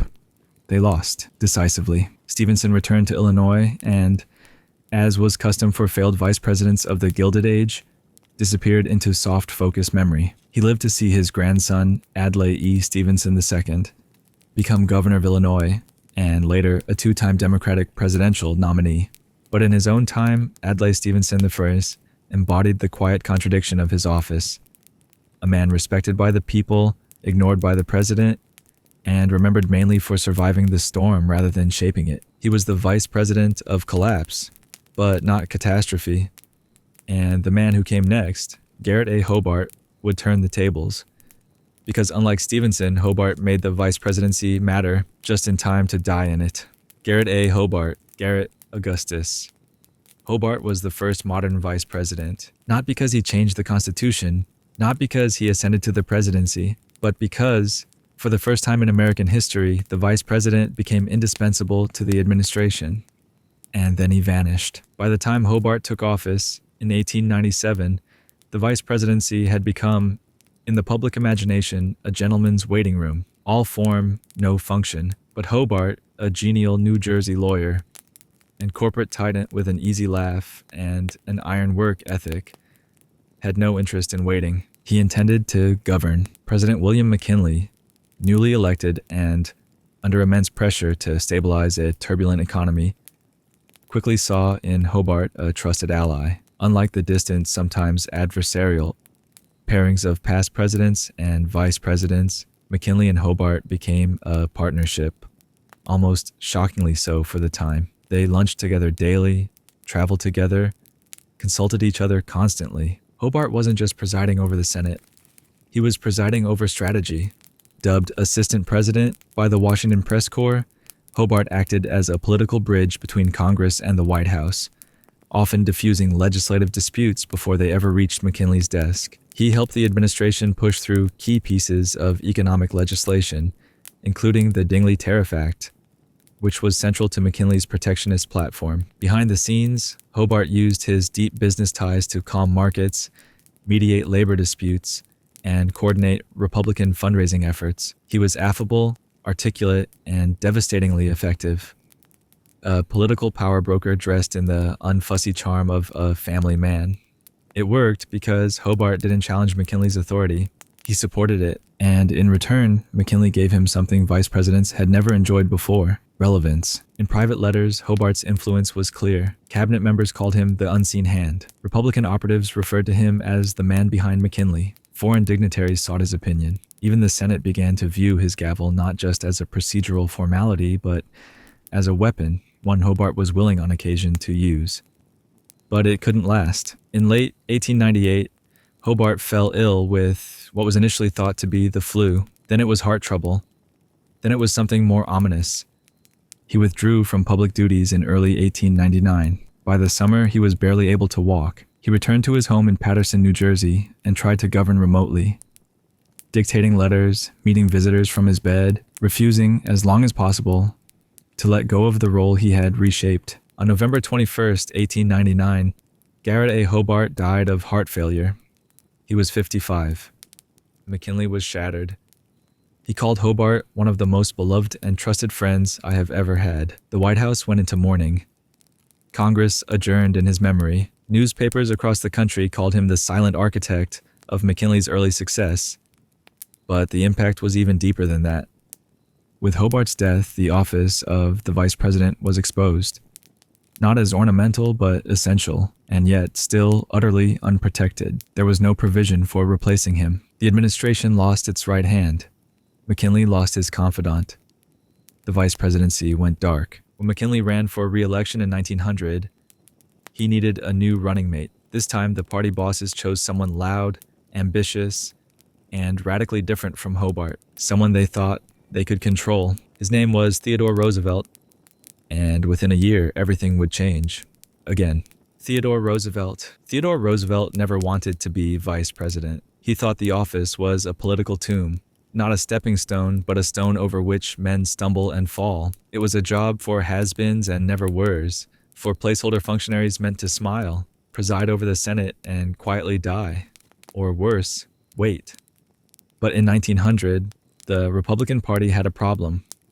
Roosevelt was too popular, fresh off a war hero's welcome from the Spanish-American War and riding a wave of reformist energy as governor of New York. Roosevelt had become a thorn in the side of the party's establishment. He fought corruption, defied machine politics, and refused to follow orders. Bosses like Senator Thomas Platt wanted him gone. from Albany, from power, from any proximity to the presidency. So they buried him on the vice presidential ticket. McKinley, running for re-election, was comfortable with the idea. His late vice president, Garrett Hobart, had been a friend, a partner. Roosevelt was young, ambitious, noisy, but also effective, and wildly popular with voters. Together they won easily, and Roosevelt became Vice President of the United States in March 1901. For a moment, it was a perfect paradox. The most dynamic man in American politics placed in the most static job in the federal government. He hated it instantly. There was nothing to do. The Senate was adjourned for much of the year. The president didn't need him. The cabinet didn't include him. He gave speeches, traveled, chopped wood, waited, but the country never stopped watching. Roosevelt was too loud for silence, too energetic for invisibility. He talked about reform, about trusts, about conservation and labor and war and justice. He had no power, but he had a platform, and he used it. And then on September 6th, 1901, everything changed. President McKinley was shot at the Pan American Exposition in Buffalo. Roosevelt rushed to his bedside. For 8 days, the president lingered. Doctors said he'd recover. Roosevelt, reluctant to loom too close, retreated to the Adirondacks. On September 14th, McKinley died. And Theodore Roosevelt, at 42, became the youngest president in American history. The vice presidency, long viewed as a political sarcophagus, had once again catapulted a man into destiny. But this time, the man was ready. Roosevelt's presidency would be a thunderclap. Trust busting, labor mediation, national parks, the Square Deal, a Panama Canal, imperialism abroad, reform at home. The man who had been boxed in as vice president exploded onto the executive stage like dynamite in a velvet pouch. Yet, in those 7 months as vice president, Roosevelt had quietly studied power, not just how it worked, but how it didn't. He saw the limitations of the office, he saw what Hobart had begun to change, and he understood the stakes of being second in command. Because fate, as it had done so many times before, didn't ask for permission, it simply tapped him on the shoulder. And the man who came after Roosevelt, Charles W. Fairbanks, would walk into a vacuum, into a presidency still ringing with Roosevelt's thunder, and into a vice presidency suddenly visible again, but drained of purpose. Because how do you follow an earthquake? Charles W. Fairbanks. Charles W. Fairbanks was the man who followed the earthquake. After Theodore Roosevelt exploded into the presidency in 1901 and reshaped the executive office into something muscular, moralistic, and hyperactive, the role of vice president had nowhere to go but down, and Charles Fairbanks, with his cautious intellect and Indiana sobriety, walked quietly into that vacuum. He was, quite deliberately, the anti-Roosevelt. Where Roosevelt had been a force of nature, charging up San Juan Hill, throttling monopolies, thundering about the national character, Fairbanks was careful, conservative, and cool. A corporate lawyer with a banker's haircut, Fairbanks represented the quiet heart of the Republican old guard, men who believed in sound money, small government, and letting the world run itself if you just left it alone. He was nominated as Roosevelt's running mate in 1904, not out of affinity, but out of necessity. The party needed to reunite its factions, Roosevelt's populist reformers and the McKinley-era conservatives who still ran the machine. Fairbanks, a senator from Indiana and trusted friend of the late president, fit the mold. He brought ballast, he brought respectability, he brought very little else. Roosevelt didn't dislike Fairbanks. He simply didn't need him. The two men shared a ticket, but little else. Roosevelt saw the vice president as a ceremonial role and kept Fairbanks at a comfortable distance from policy decisions. Cabinet meetings were off limits. Executive influence was non-existent. Roosevelt was the storm. Fairbanks was the umbrella folded politely in the corner. In the Senate, Fairbanks did his duty. He presided with elegance, spoke rarely, and cast no tie-breaking votes of historical note. He avoided controversy, avoided the press, and avoided stepping on Roosevelt's shadow, which meant that by the end of Roosevelt's term, no one quite remembered he was there. Still, Fairbanks had ambitions. In 1908, as Roosevelt prepared to honor his pledge not to seek another term, Fairbanks quietly positioned himself for the nomination, but the Roosevelt wing of the party, still intoxicated by their cowboy president, threw its weight behind a more pliable figure, Secretary of War William Howard Taft. Fairbanks was outmaneuvered, outshouted, and outmoded. He retired from the vice presidency in 1909 with the same grace he had brought into it. No scandal, no protest. Just a gentleman stepping off stage while the new era roared ahead without him. He would try one more time. In 1916, Fairbanks returned to national politics as the running mate of Charles Evans Hughes in a bid to unseat Woodrow Wilson, but the country wasn't interested in restoration. The Hughes-Fairbanks ticket lost narrowly, and Fairbanks, once again, slipped into political dusk. He died in 1918, just before the war ended. Just before the world he had known was transformed forever. Charles Fairbanks is not remembered for what he did. He's remembered dimly for when he was there. He was vice president during the last golden glint of the Gilded Age, when power was being reinvented, and he declined to follow it. And the man who would succeed him, James S. Sherman, would find that even the most cautious careers can end with strange, unfinished punctuation. Because Sherman would do something few vice presidents ever had. He would die in office just days before the election. James S. Sherman. James S. Sherman was the kind of man people called Genial Jim, a rotund New Yorker with a mustache that looked perpetually amused and a handshake for every hand. Sherman was not a firebrand or a reformer or a statesman in the mold of Roosevelt. He wasn't trying to reshape America. He was trying to keep it from tripping over its own shoelaces. By the time he became vice president in 1909, Sherman had already logged 2 decades in the House of Representatives. He was a master of the chamber's Byzantine rules and backroom rhythms, calm, reliable, and beloved by nearly everyone. He didn't inspire fear or adoration. He inspired comfort.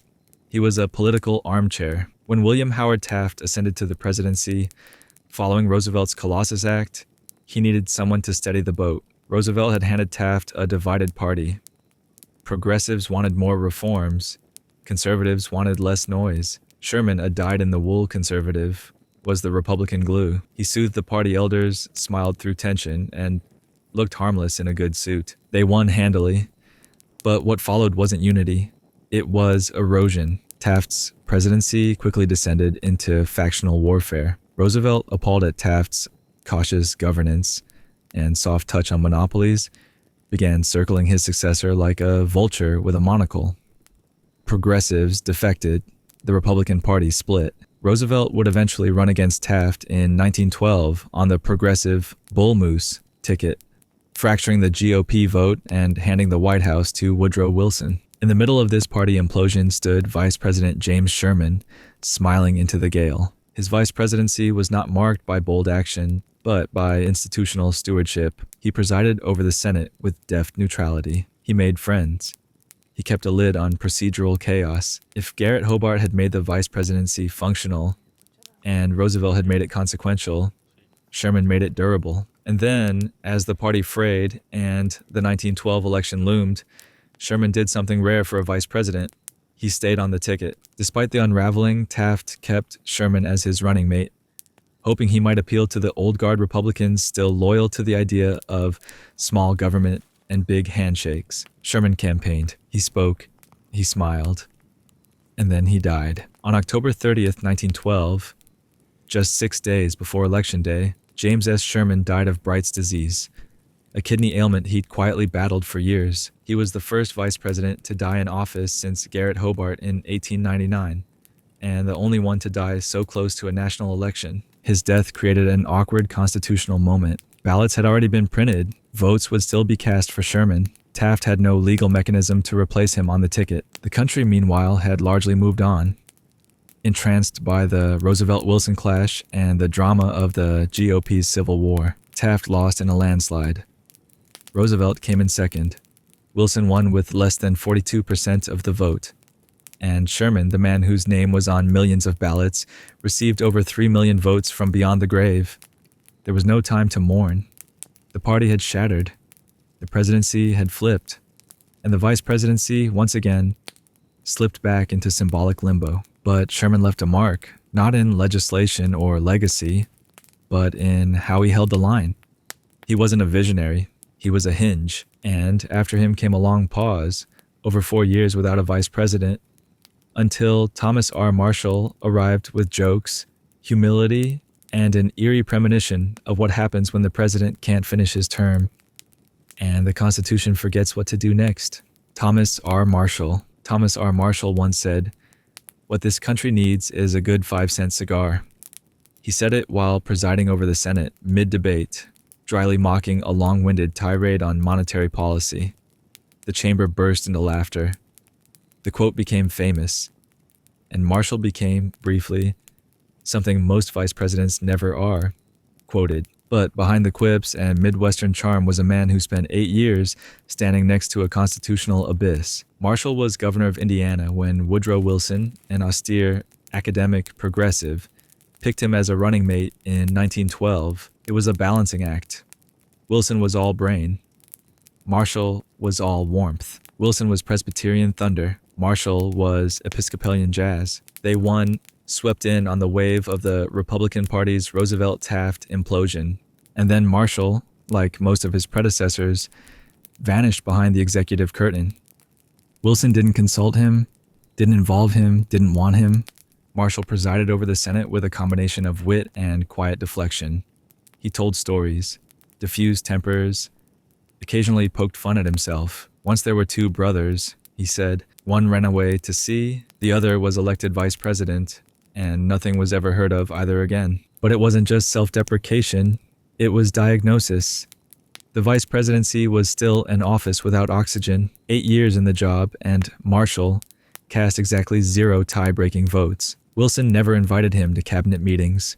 When the president traveled to Europe for the Treaty of Versailles, Marshall remained on domestic display, smiling, irrelevant, until the president came back broken. In October 1919, during a brutal campaign to get the Senate to ratify the League of Nations Treaty, Wilson suffered a massive stroke. For weeks, the extent of his incapacitation was hidden from nearly everyone, including the vice president. Wilson's wife, Edith, effectively ran the executive branch in secret. Letters were filtered, access was limited, the cabinet flailed, the press speculated, and Marshall waited. He knew the president was ill.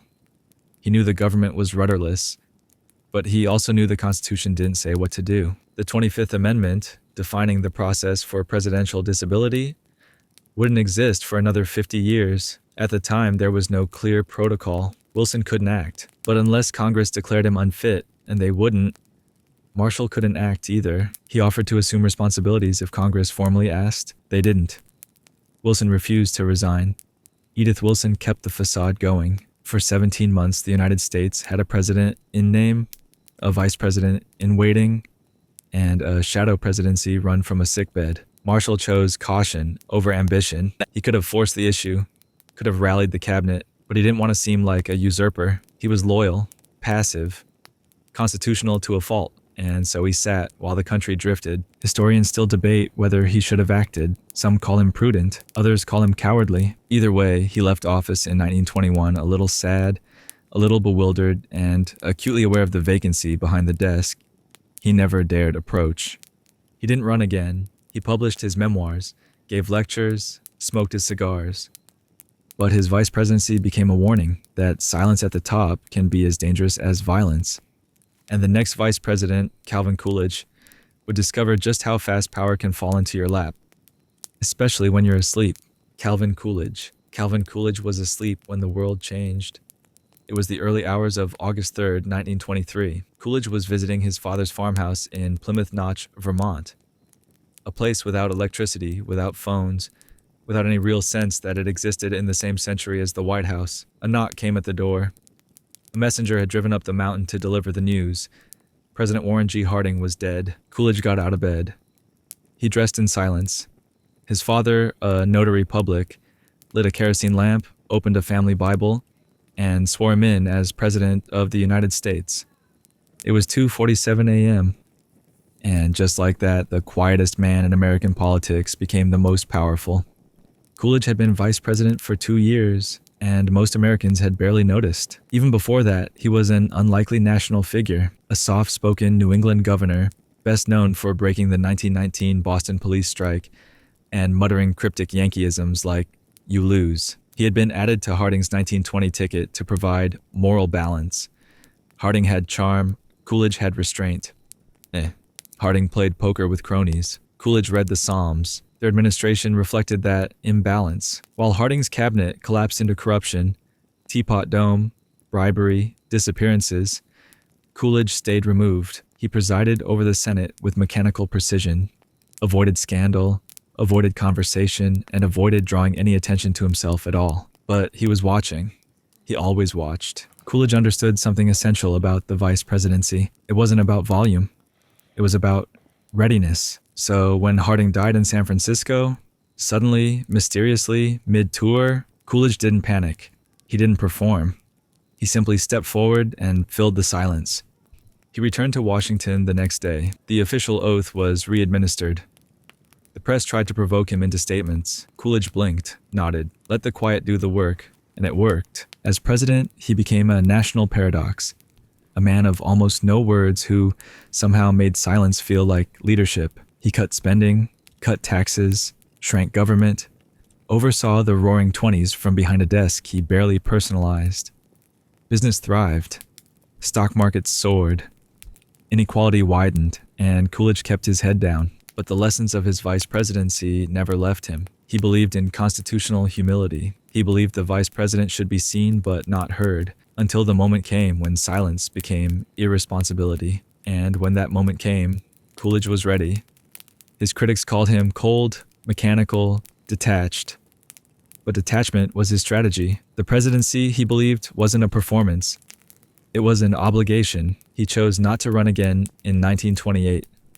Issuing the famously cryptic statement, "I do not choose to run for president," in 1928. And then he left, returning to Vermont and writing his memoirs in sparse, unadorned prose. Coolidge didn't change the vice presidency so much as demonstrate its most haunting truth, that at any moment it can cease to be a waiting room and become a trapdoor. His successor, Charles G. Dawes, would try something different.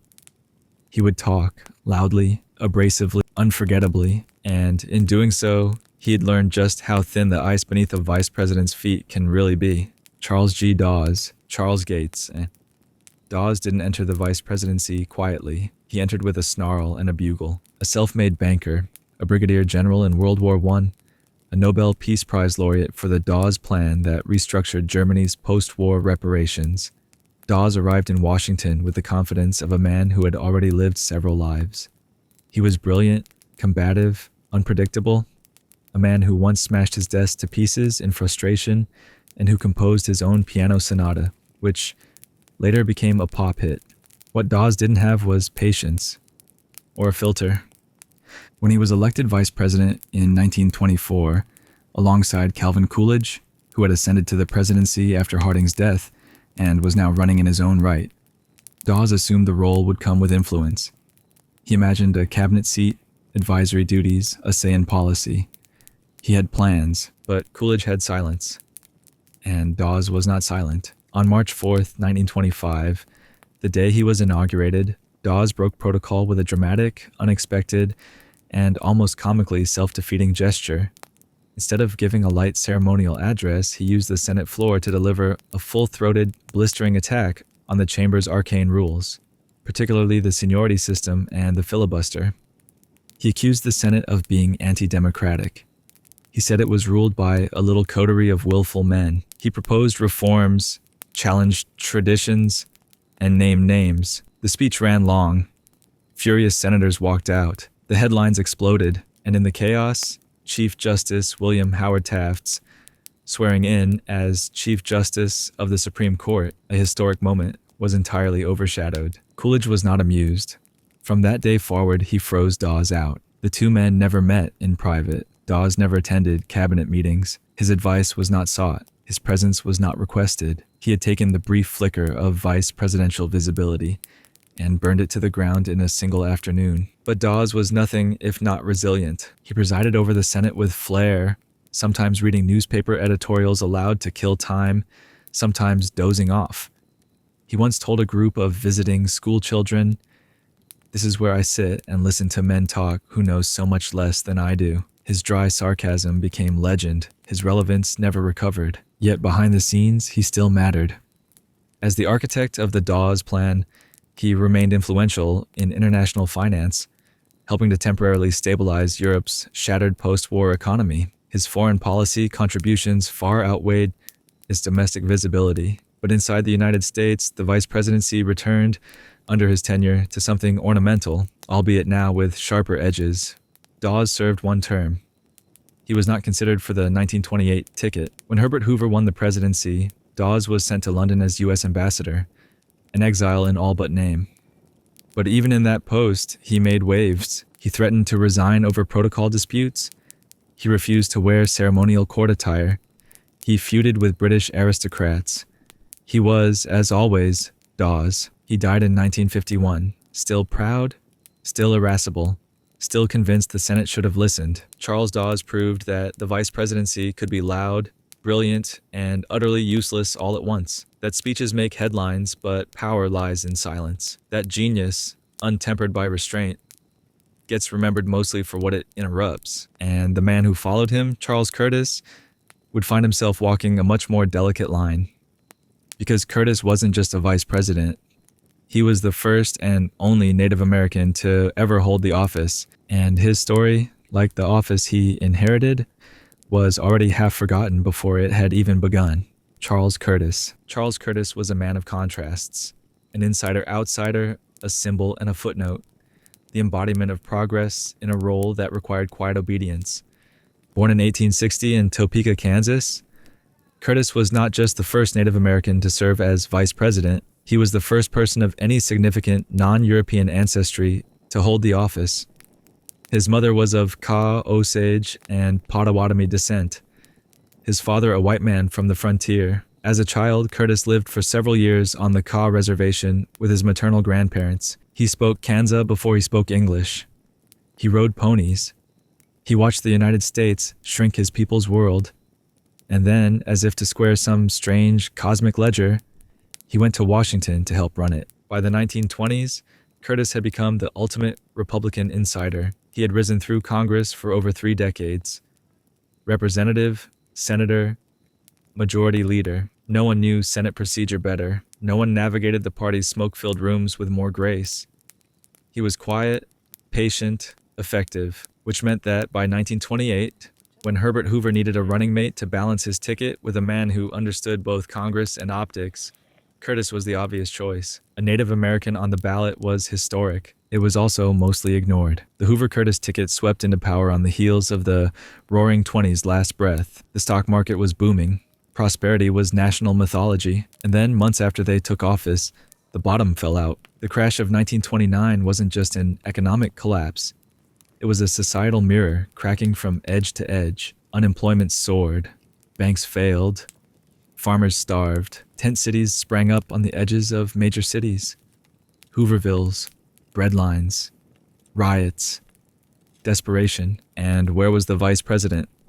Exactly where the Constitution left him, presiding over a disintegrating Senate, largely powerless. Curtis did what he could. He lobbied Congress behind closed doors. He tried to hold the Republican coalition together as it unraveled. He worked loyally with Hoover, even as the president grew more withdrawn and less willing to acknowledge the depth of the crisis. Curtis supported Hoover's Reconstruction Finance Corporation. He backed public works spending.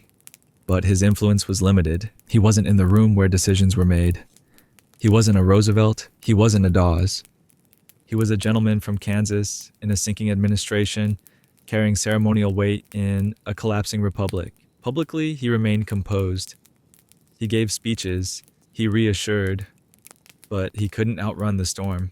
In 1932, when the Republican ticket faced Franklin D. Roosevelt and John Nance Garner, there was no contest.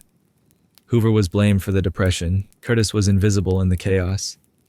They lost in a landslide. Charles Curtis left the vice presidency as he had entered it, politely with no fuss, stepping aside while history turned to someone else. He lived quietly in Washington afterward, gave speeches, attended functions, faded. Today, his name is barely remembered, often mistaken, sometimes misfiled, yet there it remains.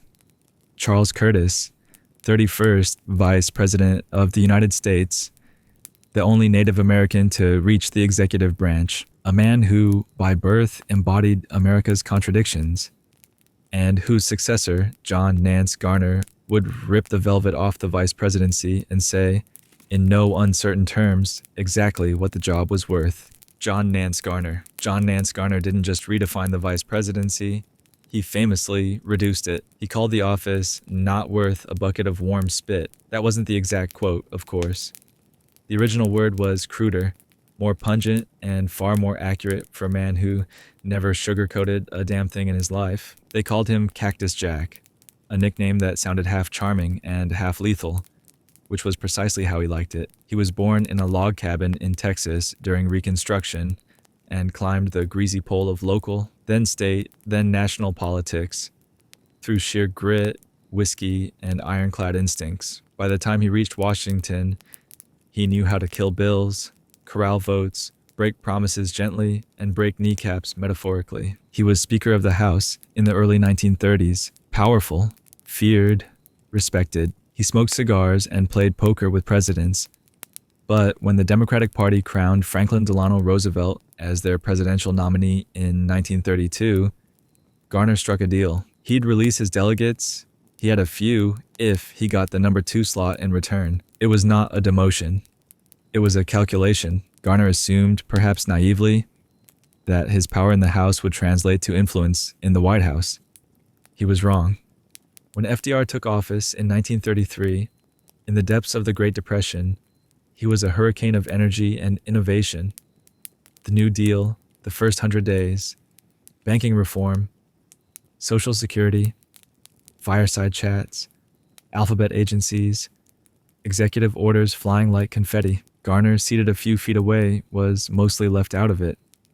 He presided over the Senate, smoked cigars in his office, met with old allies, but Roosevelt had no real use for him. The president made decisions through his brain trust, through advisors and secretaries and informal lieutenants, not the vice president, and Garner resented it. He was an institutionalist, a legislative animal. He believed in Congress and compromise and whiskey-soaked deals struck at 1 a.m. Roosevelt believed in momentum, in mass mobilization, in bending the government to his will. They tolerated each other until they didn't. By Roosevelt's second term, the cracks were visible. Garner opposed the president's court-packing plan. He opposed centralized power. He hated what he saw as the expansion of executive overreach. He didn't believe in alphabet soup governance.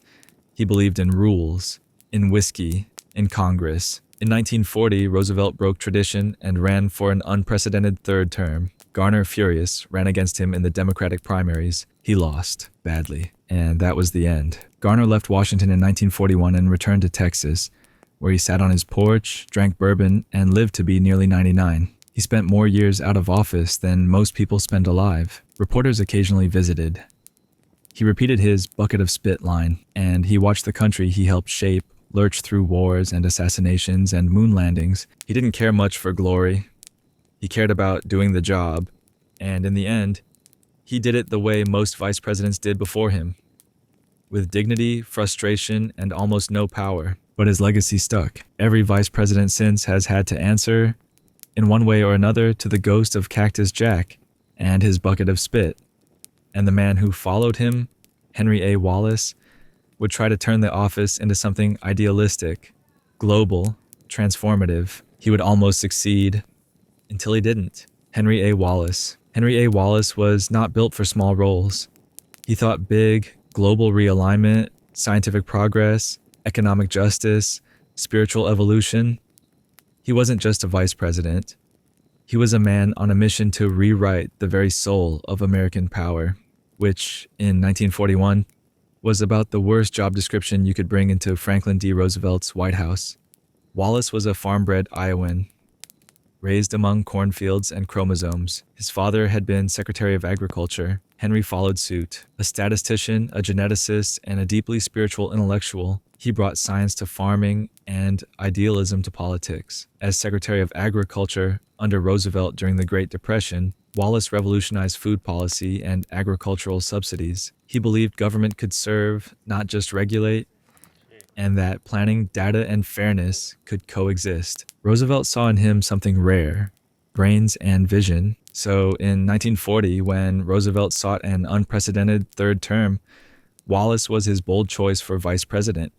The Democratic establishment hated it. Wallace was too cerebral, too progressive, too weird. He talked about cosmic harmony. He wrote essays on mysticism. But Roosevelt insisted. He got his way. Barely. Wallace became the 33rd Vice President of the United States in January 1941, and then the world caught fire. 11 months later, Japan bombed Pearl Harbor, America entered World War II, and Roosevelt's administration became a war machine. The president needed industrialists, generals, pragmatists. Wallace was none of those, but he remained a powerful advocate for a vision of the post-war world rooted not in conquest, but cooperation. He chaired the Board of Economic Warfare. He toured factories. He met with labor leaders. He became an informal ambassador to Latin America and Asia. He gave speeches that bordered on utopian. In one famous address, he spoke of the coming century of the common man, a global brotherhood of peace, equality, and shared prosperity. It was beautiful and politically disastrous. Wallace's idealism alienated conservatives, Southern Democrats, and the business class. His position on civil rights, unusually progressive for the 1940s, made him radioactive in the South. His internationalism made isolationists squirm. His eccentricities made everyone else nervous. By 1944, as Roosevelt considered running for a fourth term despite his declining health, the Democratic Party panicked.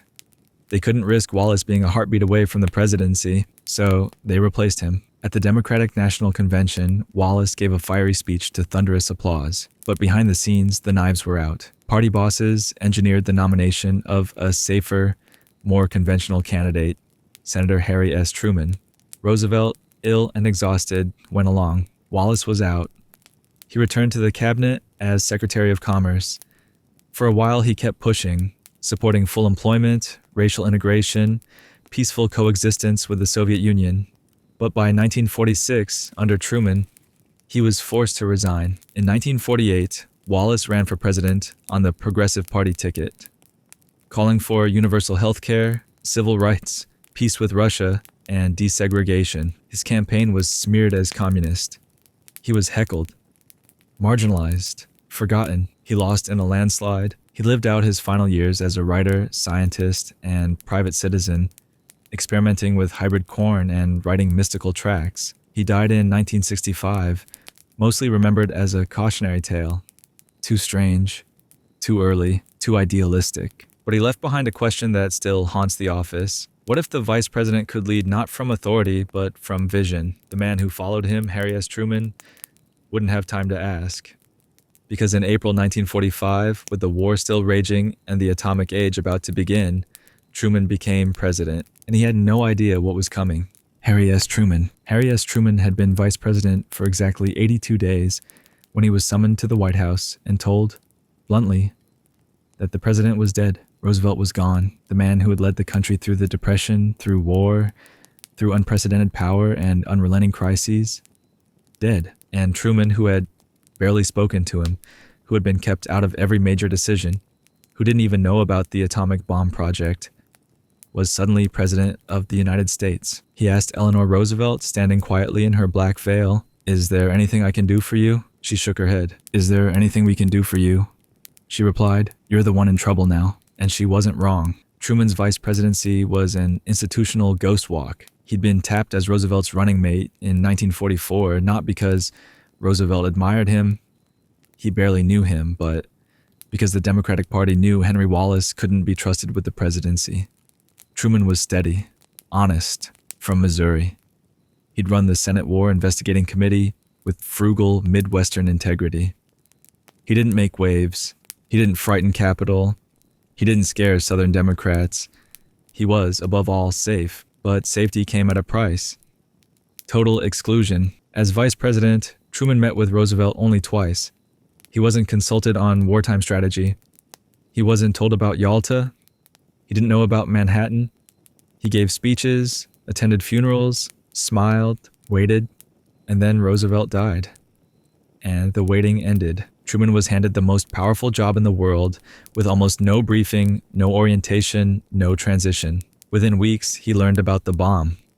Within months, he authorized its use, twice. The atomic age began with a man who had, just weeks earlier, been largely ceremonial. His presidency would be volcanic, ending World War II, overseeing post-war reconstruction, confronting Stalin, launching the Marshall Plan, desegregating the military, recognizing Israel, firing MacArthur, surviving a deep recession, and narrowly winning re-election in 1948 after the press declared him politically dead.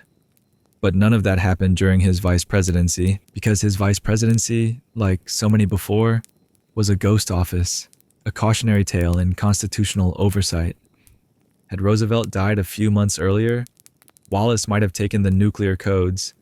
Had he lived a few months longer, Truman might have retired in anonymity. The American system, brilliant and brittle, had once again placed the fate of the world on the shoulders of a man who hadn't even been in the room. After he left office in 1953, Truman advocated for reforms to the vice presidency. He knew what it was like to inherit power without warning, to walk into a silent office and find history waiting. He tried to ensure the next vice president would be better prepared. The man who followed him, Alben W. Barkley, was, but even Barkley, veteran of Congress, orator, power broker, would learn that being prepared is not the same as being allowed, because the office still hadn't figured out what exactly a vice president was for. Alben W. Barkley knew Washington like a second language. He had served in Congress for over 40 years, representative, senator, Senate Majority Leader. When Harry Truman chose him as his running mate in 1948, it was less about balance and more about ballast. Truman needed someone who could stabilize a ship everyone thought was sinking. The Democratic Party was cracking apart. Southern segregationists were walking out. Henry Wallace was mounting a third-party challenge from the left. The press declared Truman's re-election bid hopeless. And then there was Barkley, the steady, booming-voiced Kentuckian with a talent for oratory and a stomach for bourbon-soaked backroom deals. They called him the Veep, not vice president. Just Veep. The nickname stuck.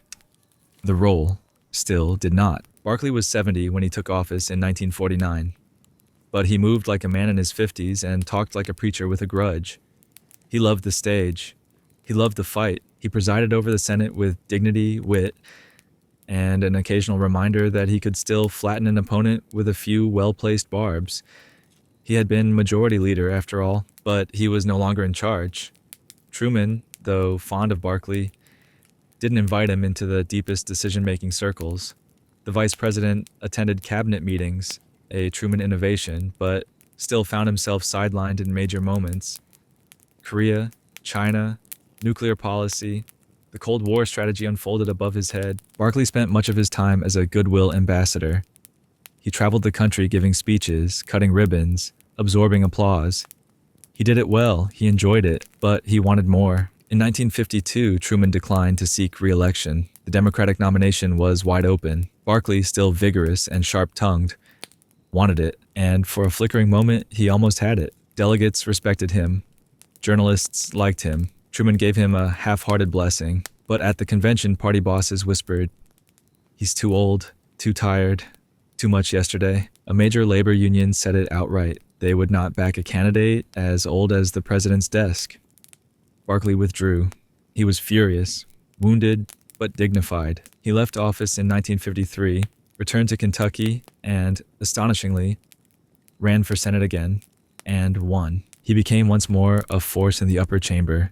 He gave speeches, championed the New Deal legacy, waged battle from the floor with the same sonorous voice that had once thundered alongside FDR and Truman.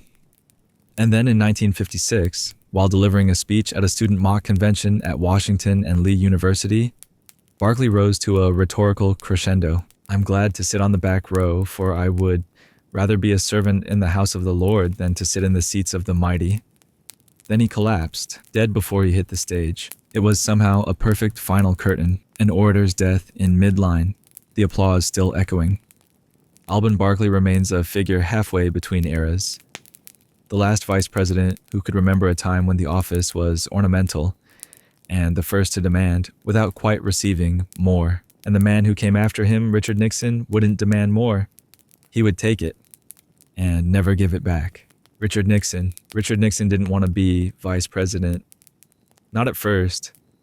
He wanted to be powerful. Yes, he always did. But the vice presidency in 1952 was still, officially, a job of funerals and ribbon cuttings. Nixon thought he could do better, maybe Secretary of Defense, maybe Attorney General, something with teeth. But Dwight D. Eisenhower, hero of D-Day, symbol of calm, Republican redeemer, needed a politician, a fighter, a hatchet man who could smile on command and eviscerate opponents in the next breath. Nixon, just 39 and already a U.S. Senator from California, fit the part. So he signed on, and then almost got thrown off. Just weeks before the election, a scandal broke. Nixon was accused of maintaining a secret political fund provided by supporters to cover personal expenses. It smelled like corruption. The press circled. Eisenhower hesitated. Nixon went on television. What followed would become one of the most important moments in the history of the vice presidency, the Checkers speech. In a 30-minute live address, Nixon laid out his finances in excruciating detail. He played the humble public servant, the devoted husband, the underdog. And then, in a crescendo of orchestrated sentimentality, he told the nation about a little black and white dog, a gift from a supporter, that his daughters had named Checkers. "We're gonna keep it," he said. And that's that. The public loved it. Millions wrote in.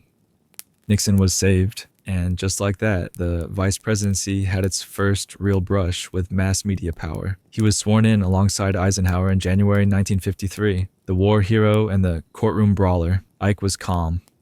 Nixon was coiled. But Eisenhower, like his predecessors, had little use for the vice president. Nixon sat in on National Security Council meetings. He traveled endlessly. Latin America, Asia, Europe. He endured protests, motorcade attacks, even an attempted stoning in Venezuela. He took the hits the president never had to. He also made enemies and notes. Nixon began accumulating information about foreign policy, about bureaucrats, about the press. He watched, waited, positioned himself. In 1955, when Eisenhower suffered a heart attack, the country held its breath. There was no 25th Amendment yet, no formal protocol for temporary transfers of power. Nixon, unsure of his authority, hesitated to act. He waited for direction from the cabinet, from Ike's doctors, from God knows where. It never really came. The country drifted for days. When Ike recovered, he gently blamed Nixon for not stepping up. Nixon privately seethed. The lesson stuck. Visibility was not the same as power. Proximity wasn't protection. If you wanted to lead, you had to seize it. No one would hand it to you. By 1956, Ike was re-elected, and Nixon stayed on the ticket. But the tension was baked in. Nixon remained a workhorse, a surrogate, a symbolic connection to the rising post-war middle class. He campaigned more than the president did. He absorbed the party's resentments, its attacks, its fatigue. By the time 1960 arrived, Nixon was ready. He had been vice president for 8 years, longer than almost anyone before him. He had visibility, experience, momentum, and then he lost. To a man with better lighting, better eyebrows, and a cooler name, John F. Kennedy. It was in many ways the final irony. Nixon had made the vice presidency powerful through force of will, endurance, and media manipulation. And then he lost to someone who used those tools better. But Nixon wasn't done, not by a long shot. The vice president's office was behind him. The White House? That was still on the horizon. And the man who followed Nixon, Lyndon B. Johnson, would learn, as Nixon had, that standing one heartbeat away from power is a position that both mocks and prepares you, especially when that heartbeat stops. Lyndon B. Johnson. Lyndon B. Johnson hated being vice president. For a man addicted to motion, to control, to the physical closeness of power, leaning in, crowding space, bending will, being vice president under John F. Kennedy felt like exile. Worse than that, it felt like punishment. In 1960, Johnson had shocked everyone by accepting the second spot on Kennedy's ticket. He was the Senate Majority Leader, arguably the most powerful legislator in America. Kennedy was young, glamorous, and untested. Johnson was raw-boned, southern, volcanic, but the alliance was strategic. JFK needed Texas, needed the South, needed Johnson's machinery. What Johnson didn't anticipate was how cold the administration would be once it took power. The Kennedy inner circle, young, Harvard-educated, slick, saw Johnson as an uncouth dinosaur. a backwoods climber who chewed too hard and smiled too wide. They froze him out of meetings, mocked his manners, cut him out of influence. He presided over the Senate, gave diplomatic speeches, played ceremonial dress-up, and he fumed. Johnson's ambition was legendary, so was his insecurity. The vice presidency was a gilded cage, and the locks were Kennedy's. The man who had passed the first civil rights bill since Reconstruction, who knew every lever in Congress by name and pressure point, was reduced to asking for assignments like a forgotten intern. But he waited, he learned, he watched. And then came November 22nd, 1963. Dallas. Dealey Plaza, the motorcade, the shot. Johnson was 3 cars back when the bullets hit. He was shoved to the floor by a Secret Service agent, driven at breakneck speed to the hospital, and shielded from the press while the country unraveled in real time. When he took the oath of office aboard Air Force One, next to a bloodstained Jackie Kennedy, the photograph became history. He looked stunned, grim, a man ascending into a role he had been denied, despised, and now inherited at the worst possible moment. And yet, Johnson had never been more ready. Within hours, he was consolidating power, making calls, offering calm, telling the country, let us continue. And then he did. Johnson turned the vice presidency into a waiting room, but he made the presidency a legislative battering ram. Civil rights, voting rights, Medicare, Medicaid, the Great Society. He did more in 5 years than most presidents do in 2 terms, all while escalating a war in Vietnam that would unravel his legacy. But none of that belonged to his time as vice president. Because Johnson's vice presidency was a lesson in political claustrophobia. It taught him what it meant to be irrelevant. It taught him how to hold a grudge, and it taught him what to do when the door finally opens. The man who followed him, Hubert H. Humphrey, would inherit a different kind of cage, because by then the vice presidency had grown in profile, but not in freedom. Hubert H. Humphrey was the human embodiment of political sunshine, an eternal optimist, a whirlwind of progressive energy, a man who could deliver a stem winder on civil rights with one hand and shake 300 hands with the other before breakfast. But in the vice presidency, all that light found itself trapped in a very dark room. Humphrey joined the Johnson ticket in 1964 after a long climb up the progressive ladder. He'd been the happy warrior of the Senate, the voice of the liberal conscience, the man who had shamed his own party into embracing civil rights at the 1948 convention when others still whispered about states' rights. He was beloved by labor, admired by black leaders, and, at least before 1964, viewed as incorruptibly authentic. Then he became vice president, and the machine swallowed him. Lyndon B. Johnson didn't want a co-pilot. He wanted a megaphone. Humphrey was eager to serve, to be useful, to matter. He praised Johnson, took on ceremonial duties, chaired commissions, visited foreign leaders, promoted the Great Society. But the closer he tried to get to Johnson's inner circle, the more he realized there was no inner circle. There was only LBJ and Vietnam. By 1965, the war in Southeast Asia was metastasizing. Privately, Humphrey expressed doubts. He wrote memos. He urged caution. Johnson, furious, shut him down.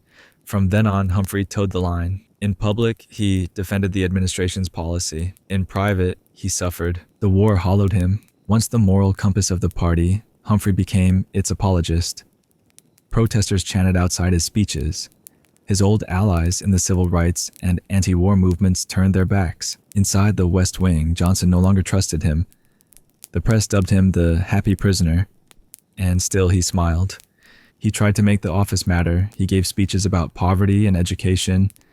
He fought for Medicare expansion, civil rights enforcement, and housing reform. But it was all in the shadow of a war he could neither stop nor escape. When Johnson declined to run in 1968, Humphrey finally had his chance, but it was too late. The Democratic Party was on fire, literally at the convention in Chicago. The country was mourning Martin Luther King Jr., then Robert Kennedy. The left saw Humphrey as a symbol of the establishment, the war, the betrayal of the dream. He ran against Nixon in the general election, tried to recalibrate his image, but couldn't quite pull it off. He lost, barely, but he lost. Humphrey returned to the Senate in the 1970s and was welcomed as a hero. He gave speeches, taught, counseled, laughed again. But something in him had broken during the vice presidency. The job that should have crowned his ideals had instead forced him to smother them. He died of cancer in 1978. Still beloved, still smiling. But the lesson remained. Even the happiest warrior can be caged by proximity to power. And the man who followed him, Spiro Agnew, wouldn't be caged by principle. Because Agnew wasn't there to serve the presidency. He was there to serve the war against everything else. Spiro T. Agnew didn't whisper in the president's ear. He shouted at America's face. He wasn't a conciliar, a backroom broker, or a policy mind. He was something new. A vice presidential attack dog, teeth out, necktie tight, always aimed at the nearest journalist, intellectual, or long-haired protester. And he was very good at it. When Richard Nixon picked Agnew as his running mate in 1968, almost no one outside Maryland recognized the name. A first-term governor with a reputation for slapping down rioters and black activists, Agnew was chosen less for charisma than for being a safe pick to balance Nixon's return from political exile. Moderates thought he was dull. Nixon thought he was controllable. Both were wrong. Once elected, Agnew set about redefining the vice presidency, not by proximity to power, but by loudness. He didn't want to influence Nixon's policy. He wanted to be its mouthpiece, its enforcer, its baritone echo in the heartland. His speeches, mostly written by Pat Buchanan and William Safire, were cultural napalm. He called journalists nattering nabobs of negativism. He called anti-war students an effete corps of impudent snobs. He called college campuses political nudist colonies. The press loathed him. His base adored him. For Nixon, Agnew was political insulation. While the president played global chess with Moscow and Beijing, Agnew played barroom bouncer in Peoria. He gave the administration its red meat. He weaponized patriotism. He made liberalism sound like treason. And while the country spiraled into Vietnam fatigue, racial unrest, and generational fragmentation, Agnew stood behind the podium and growled, until the growl became applause. But underneath the rhetorical fireworks, the man was crooked. Even as he rose in national profile, Agnew never stopped doing what he'd quietly done for years, shaking down contractors for kickbacks. The corruption dated back to his days as a Baltimore County executive, and it didn't stop once he reached the White House. In 1973, with Watergate threatening to consume Nixon, federal prosecutors began digging into Agnew's finances. The charges were astonishing. Bribery, extortion, tax fraud, all committed while in office. Allegedly, cash had been delivered to his vice presidential suite in literal envelopes. Agnew called it a witch hunt. He blamed the press. He blamed the elites.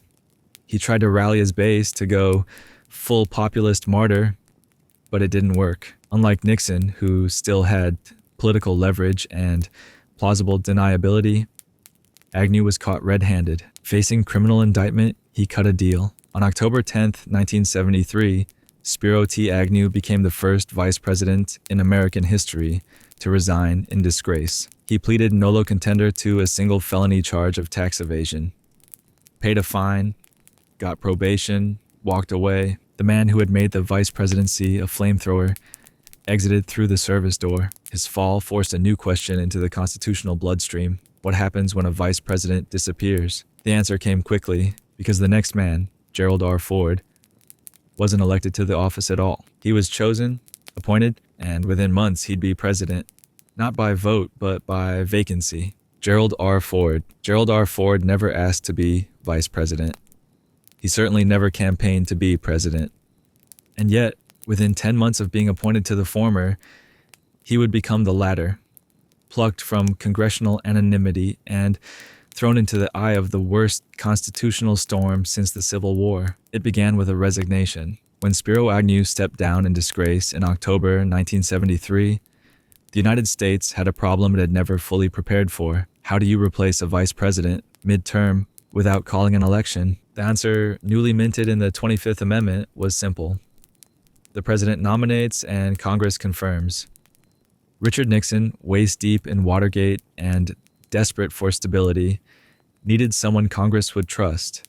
Not a loyalist, not a firebrand, someone with a clean record, an affable face, and enough Republican credibility to calm the herd. He chose Gerald Rudolph Ford, House Minority Leader, a man known more for his decency than his daring. Ford was confirmed by both chambers with overwhelming support, 92-3 in the Senate, 387-35 in the House. He took the oath on December 6th, 1973, and immediately stepped into quicksand. Ford's vice presidency was not a warm-up act. It was a countdown. Watergate was consuming Nixon. The tapes, the firings, the lies, it was all accelerating. And there was Ford, suddenly the heir to a ticking presidency. He gave speeches, he reassured the public. He said repeatedly that the president had his full confidence. Privately, he knew it was a matter of time. He made no moves to undermine Nixon. He made no dramatic gestures. He simply did what he always had, showed up, told the truth, and waited. On August 9th, 1974, Richard Nixon resigned, and Gerald Ford became President of the United States, the first unelected president in American history. The country was stunned, broken frankly. The war had just ended. The scandals hadn't. Trust in government was circling the drain. And here was Ford, soft-spoken and unassuming, stepping into a role built for giants. He opened with a line that still echoes, "Our long national nightmare is over." He meant it. He wanted healing, but healing came with choices, hard ones. Within a month, Ford pardoned Nixon. It was the most unpopular decision of his life, and arguably the most courageous. He did it, he said, not to protect Nixon, but to spare the country the agony of dragging the corpse of Watergate through another year. The backlash was immediate. His approval ratings tanked. The press turned on him. Democrats sharpened their knives, but Ford stood by it. That moment, his first real act of power, defined his presidency, but it was forged in his vice presidency. Because Ford understood something no vice president before him had ever fully lived, that sometimes the office isn't about waiting to lead. Sometimes it's about preparing to fall into history sideways. The man who followed him, Nelson Rockefeller, would never get that chance. Appointed like Ford, but never truly embraced. Rockefeller's vice presidency became a kind of cautionary footnote. Because in the post-Watergate world, loyalty wasn't enough. Now even the number two had to look like a number one. Nelson Rockefeller was almost too big for the vice presidency, and that, as it turned out, was exactly the problem. He came from one of the wealthiest, most powerful families in American history. The name Rockefeller wasn't just on banks and buildings, it was engraved into the country's sense of who had always run things. Nelson had been governor of New York, a perennial presidential contender, and the walking embodiment of liberal republicanism at a time when that breed was already going extinct. And yet, here he was in 1974, being offered the number two job by a president who had never been elected, in an administration still smoking from the fires of Watergate. Gerald Ford picked Rockefeller to signal strength, stability, bipartisanship, wealthy, moderate, experienced. He was a living, breathing anti-Nixon, the kind of guy who shook hands like a Kennedy but balanced budgets like a Reagan. It was a statement. This was not a paranoid presidency. But almost immediately, the appointment began to creak under its own contradictions. For one, Rockefeller had enemies, both left and right. Conservatives loathed his social liberalism and pro-spending record. Liberals distrusted his privilege.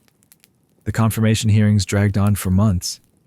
His finances were scrutinized with forensic intensity. He donated money to political allies, bought art with public funds, owned everything. For the first time in U.S. history, the vice presidency looked like it came with a yacht, but Rockefeller was confirmed. Barely. And in December 1974, he became vice president of the United States. It didn't go well. Ford, who had once benefited from being a hands-off vice president, now reversed course. He kept Rockefeller at a distance, refused to let him preside over cabinet meetings, used him for ceremonial assignments, foreign trips, and high-profile commissions that amounted to photo ops and frustration. Rockefeller had big ideas on domestic planning, intelligence reform, economic restructuring. Ford nodded politely, then moved on without him. The vice president seethed.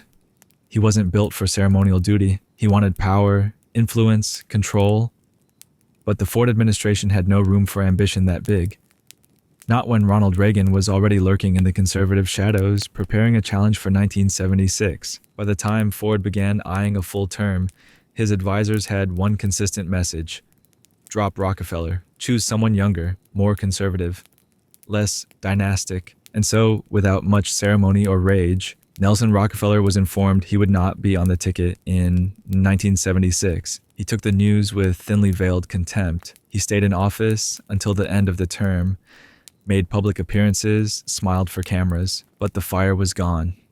He never held public office again, and yet his vice presidency, short, bitter, unfulfilled, left a quiet legacy. It proved that experience wasn't enough, that wealth could be a liability, that even a Rockefeller could be shut out if the political winds turned against him, and that the vice presidency, now entering its modern era, was no longer a waiting room. It was a proving ground. The man who followed him, Walter Mondale, would understand this better than anyone, because Mondale wouldn't just hold the office, he would finally make it real.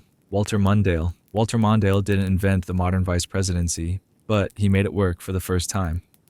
Before him, the job had mostly been a ceremonial ghost walk, cutting ribbons, attending funerals, presiding over the Senate like a gilded timekeeper. Occasionally, a vice president would break through the fog of irrelevance, accidentally, tragically, or criminally, but none had been invited to govern. Mondale changed that, not with revolution, but with permission. In 1976, when Jimmy Carter picked him as a running mate, it wasn't about charisma. Carter had that small-town preacher glow. Mondale had Midwestern calm and Washington fluency. A former senator from Minnesota, protege of Hubert Humphrey, Mondale was the ideal balance. Progressive, clean, and deeply institutional. He knew the machine and, more importantly, he knew how to fix it without making too much noise. What made Mondale different was what he asked for, and what Carter gave. Before accepting the nomination, Mondale made a request no vice president had dared before. An office in the West Wing, full access to the president, weekly lunches, attendance at every major briefing and decision-making session. In other words, a real job. Carter agreed, and for the first time in American history, the vice president became a central figure in governing. Visible, empowered, informed. Mondale wasn't a spare tire anymore. He was part of the engine.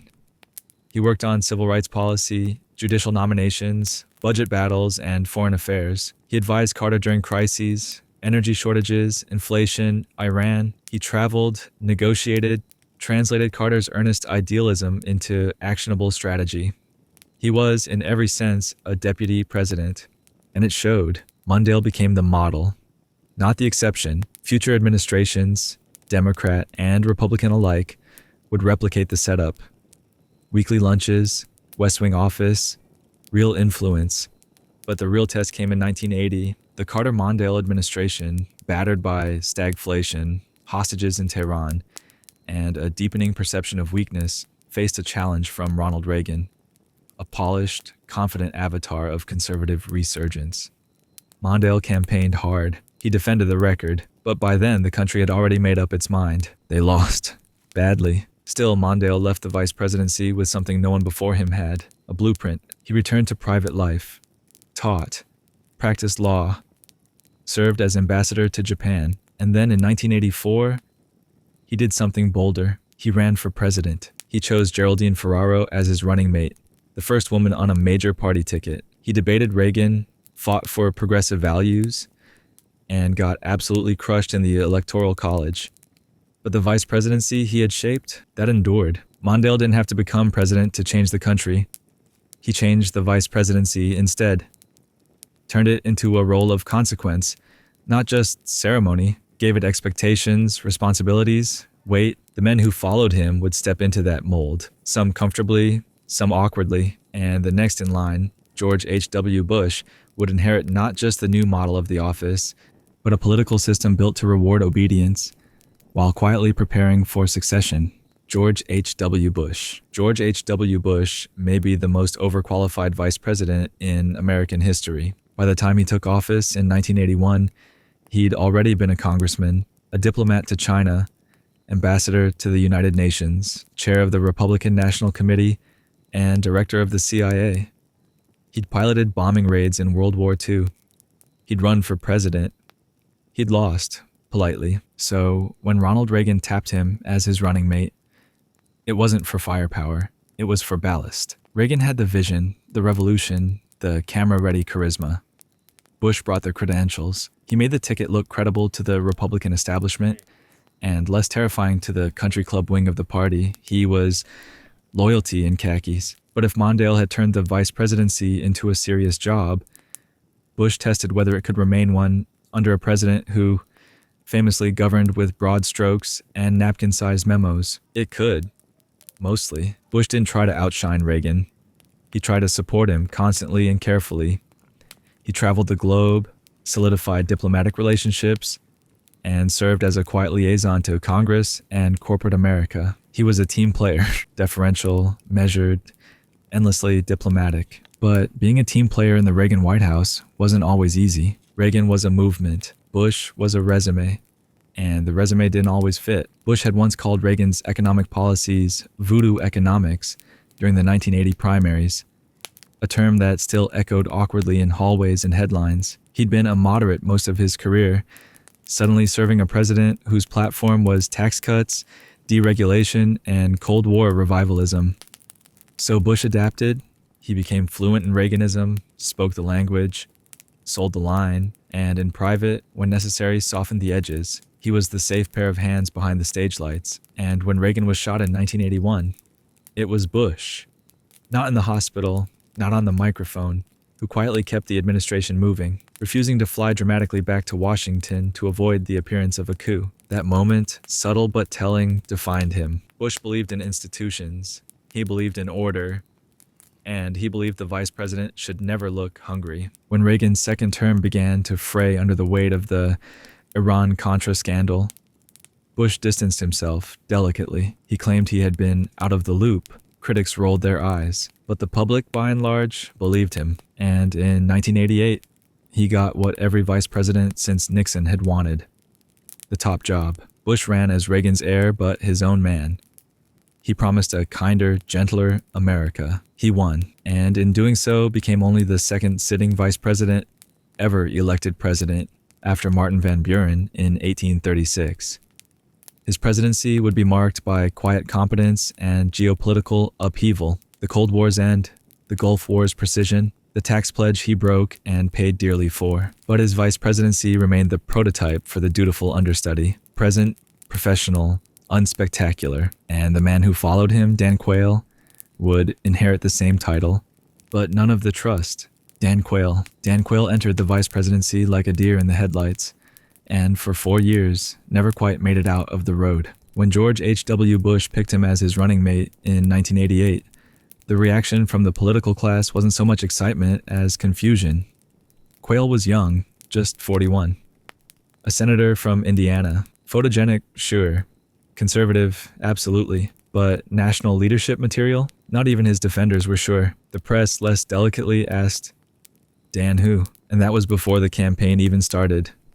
What followed was a clinic in political fragility. Quayle's disastrous interview moments, his glassy-eyed debate performance against Lloyd Benson, "Senator, you're no Jack Kennedy," and the now immortal potato spelling gaffe, all helped define a public image that never quite recovered. But Quayle wasn't just mocked, he was symbolically exiled. He became a punchline, shorthand for incompetence. The press treated him like a child who'd wandered into the cockpit. Comedians fed on his awkward syntax and wide-eyed stares. Bush, who had once been underestimated himself, tried to shield him, but the damage was ambient, relentless, and often unfair. Because behind the gaffes, Quayle did the job, at least the one the modern vice presidency required. He chaired the Council on Competitiveness, pushed deregulatory policies, traveled overseas as a diplomatic surrogate, sat in on high-level meetings, maintained a consistent presence on the conservative speaking circuit, where his cultural commentary, warning against Murphy Brown and single motherhood, won applause on the right and derision everywhere else. His political instincts were pure culture war, but the era wasn't ready. He wanted to talk about values. The press wanted to talk about spelling. He talked tough on foreign policy. Critics heard pre-scripted Reaganisms, and through it all he remained, at least in the public imagination, the prototype of a vice president, unworthy of the big chair. The irony is, he came closer to it than most people remember. On July 13th, 1992, Bush experienced a sudden bout of illness in Tokyo, vomiting and collapsing at a state dinner. For a few hours, speculation ran rampant. If the president were to become incapacitated, would Dan Quayle, be ready? The Constitution said yes. The public wasn't so sure. Bush recovered, but the moment lingered. It became a stand-in for the country's discomfort with a vice president who had never earned their trust, even if he had technically done little wrong. When Bush lost his re-election bid later that year to Bill Clinton, Quayle quietly returned to private life. He flirted with a presidential run in 2000, but found no traction. The jokes still traveled faster than the policies. And yet, he left the vice presidency having learned something important, something he never got credit for. That readiness isn't always about what you know. Sometimes it's about whether anyone believes you could be more than a shadow. The man who followed him, Al Gore, would test that belief in a way no vice president had before, not by inheriting the office, but by fighting for it. Vote by vote, state by state, until the whole country cracked under the weight of not knowing who had actually won. Al Gore didn't just step into the vice presidency, he rebooted it. By the time he joined Bill Clinton's ticket in 1992, the vice presidency had evolved from ceremonial purgatory into something closer to a co-pilot seat. Walter Mondale had carved out the blueprint. George H.W. Bush had followed it dutifully. But Gore was the first to treat the job like a high-tech startup. Ambitious, integrated, relentlessly forward-looking. And he was the first vice president who seemed like he might actually want the job. Not as a consolation, not as a placeholder, but as a platform. Gore brought something new to the role. Depth, seriousness, and a brain wired for systems. His interests were wide: technology, climate change, bureaucracy reform, globalism, and Clinton, to his credit, let him run wild. The two weren't just a team, they were a tandem. Their personal styles couldn't have been more different. Clinton, all charisma and chaos. Gore, stiff, wonky, hyper-controlled. But it worked. Clinton called it a true partnership. And in Gore, he found someone who could absorb the technocratic side of governance while he worked the room. Gore's biggest project was the National Performance Review, a sweeping attempt to reinvent government, cut waste, streamline bureaucracy, and make federal agencies function more like businesses. He chaired the initiative like a CEO with a slide deck, pushing data-driven reforms, performance metrics, and digitization years before such words became standard DC jargon. He also became the administration's go-to for climate policy, international conferences, and tech diplomacy. He was the first vice president to email foreign heads of state. He promoted the information superhighway with the zeal of a prophet. He believed sincerely, maybe too sincerely, that technology would save democracy. And then, of course, there was 2000. 8 years of service, high approval ratings, a solid resume. The Democratic nomination was his for the taking, and he took it. But the Clinton legacy came with baggage. Scandal fatigue, moral erosion, and despite their public alliance, Gore ran as if he'd never really met the president he'd served under. He distanced himself, never asked Clinton to campaign with him, never used the full wattage of their shared achievements. It was a decision that still baffles political autopsies. The race against George W. Bush was razor thin, too close to call. It came down to Florida, butterfly ballots, and a Supreme Court decision that effectively ended the recount and handed the presidency to Bush. Gore won the popular vote by over 500,000. He lost the Electoral College by 5. And yet, when the time came to certify the results in Congress, it was Gore, still vice president, still presiding over the Senate, who gavelled in the end of his own presidential hopes. It was the most surreal moment in the history of the office.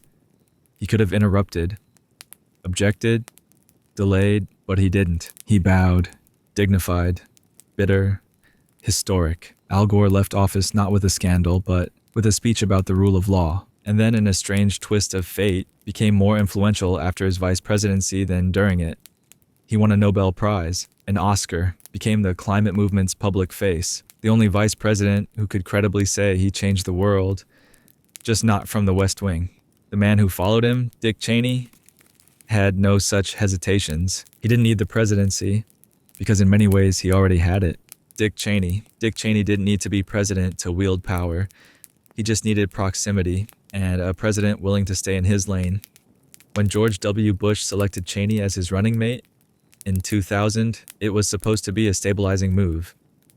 Cheney, the former Secretary of Defense, White House Chief of Staff, and Wyoming Congressman, was brought in to help pick the vice president and ended up choosing himself. The message was subtle but unmistakable.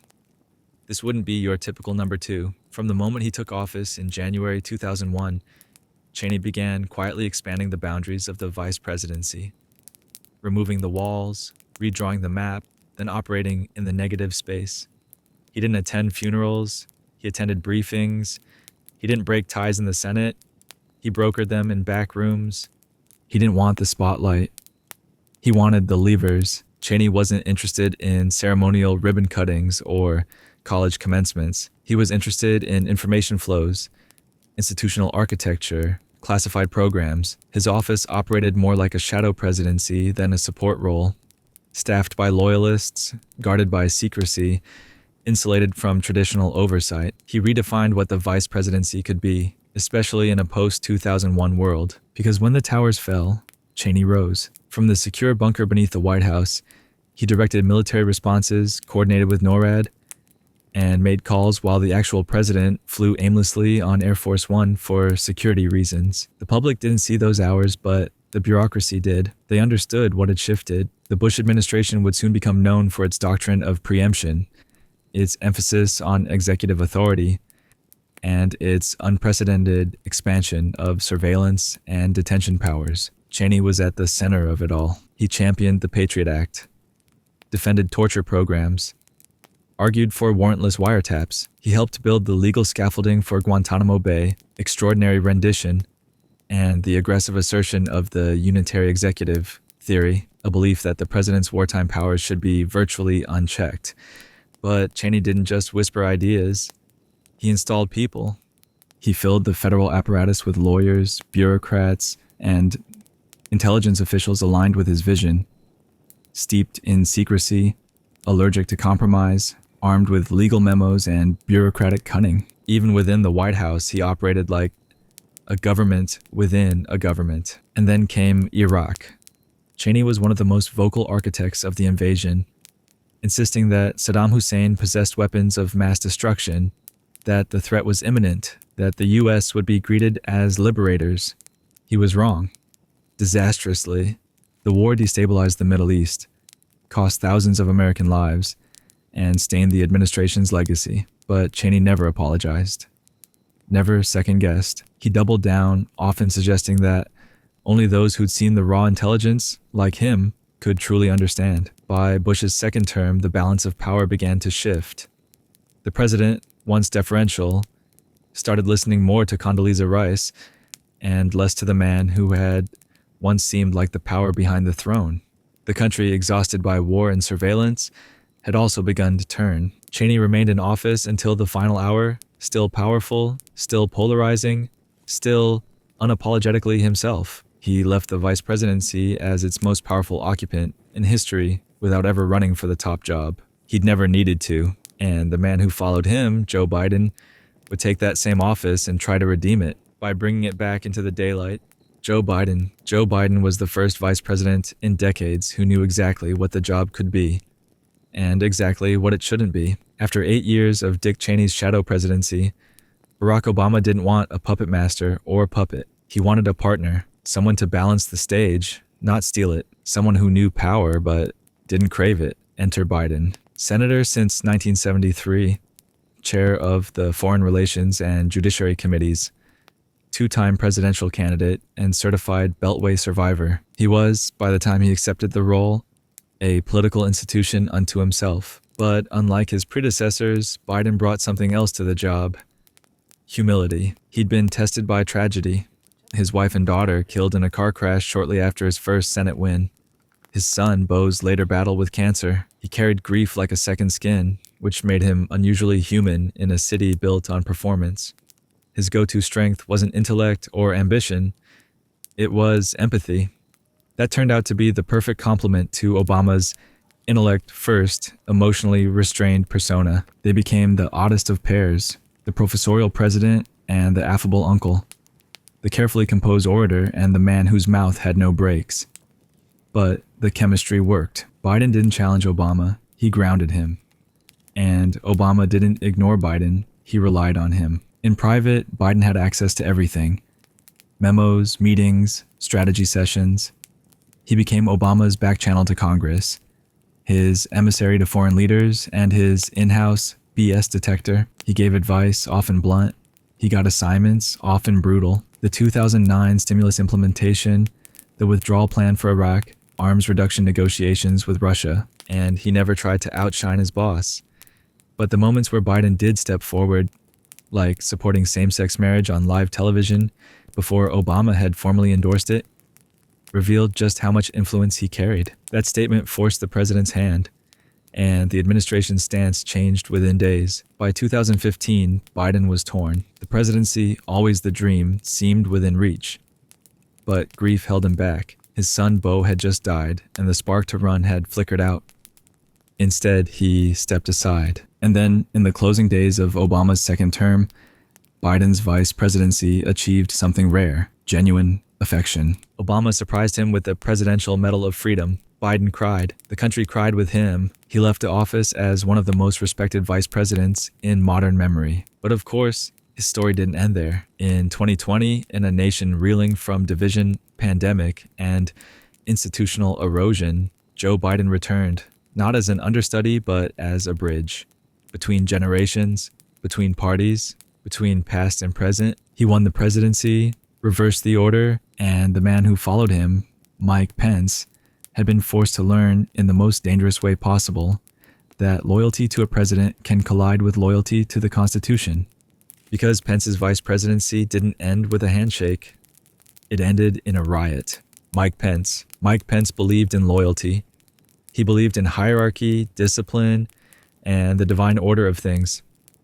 God above man, Constitution above politics, president above vice president, until, abruptly, it wasn't. When Donald Trump chose Pence as his running mate in 2016, it was a marriage of calculation, not chemistry. Trump was brash, volatile, and secular. Pence was calm, obedient, and evangelical. Trump offended almost everyone. Pence made almost no enemies. He brought what Trump lacked: conservative credentials, calm delivery, a direct line to the religious right. He was the insurance policy, the translator, the validator, and he was loyal. For 4 years, Pence played the role with mechanical precision. He defended the indefensible, nodded when Trump lied, quoted scripture as the administration veered between chaos and consolidation. He gave speeches that smoothed the edges of Trumpism, carefully parsed, diplomatically bland, devoid of personal ego. He chaired the COVID task force, toured hospitals in goggles and gloves, met with governors, explained policy as the president contradicted it in real time. He never raised his voice, never broke with the boss. Not even when Trump put children in cages, flirted with foreign autocrats, or was impeached. Twice. Pence stayed the course because loyalty meant survival until January 6th, 2021. In the weeks following Trump's 2020 election loss, pressure mounted. Trump refused to concede.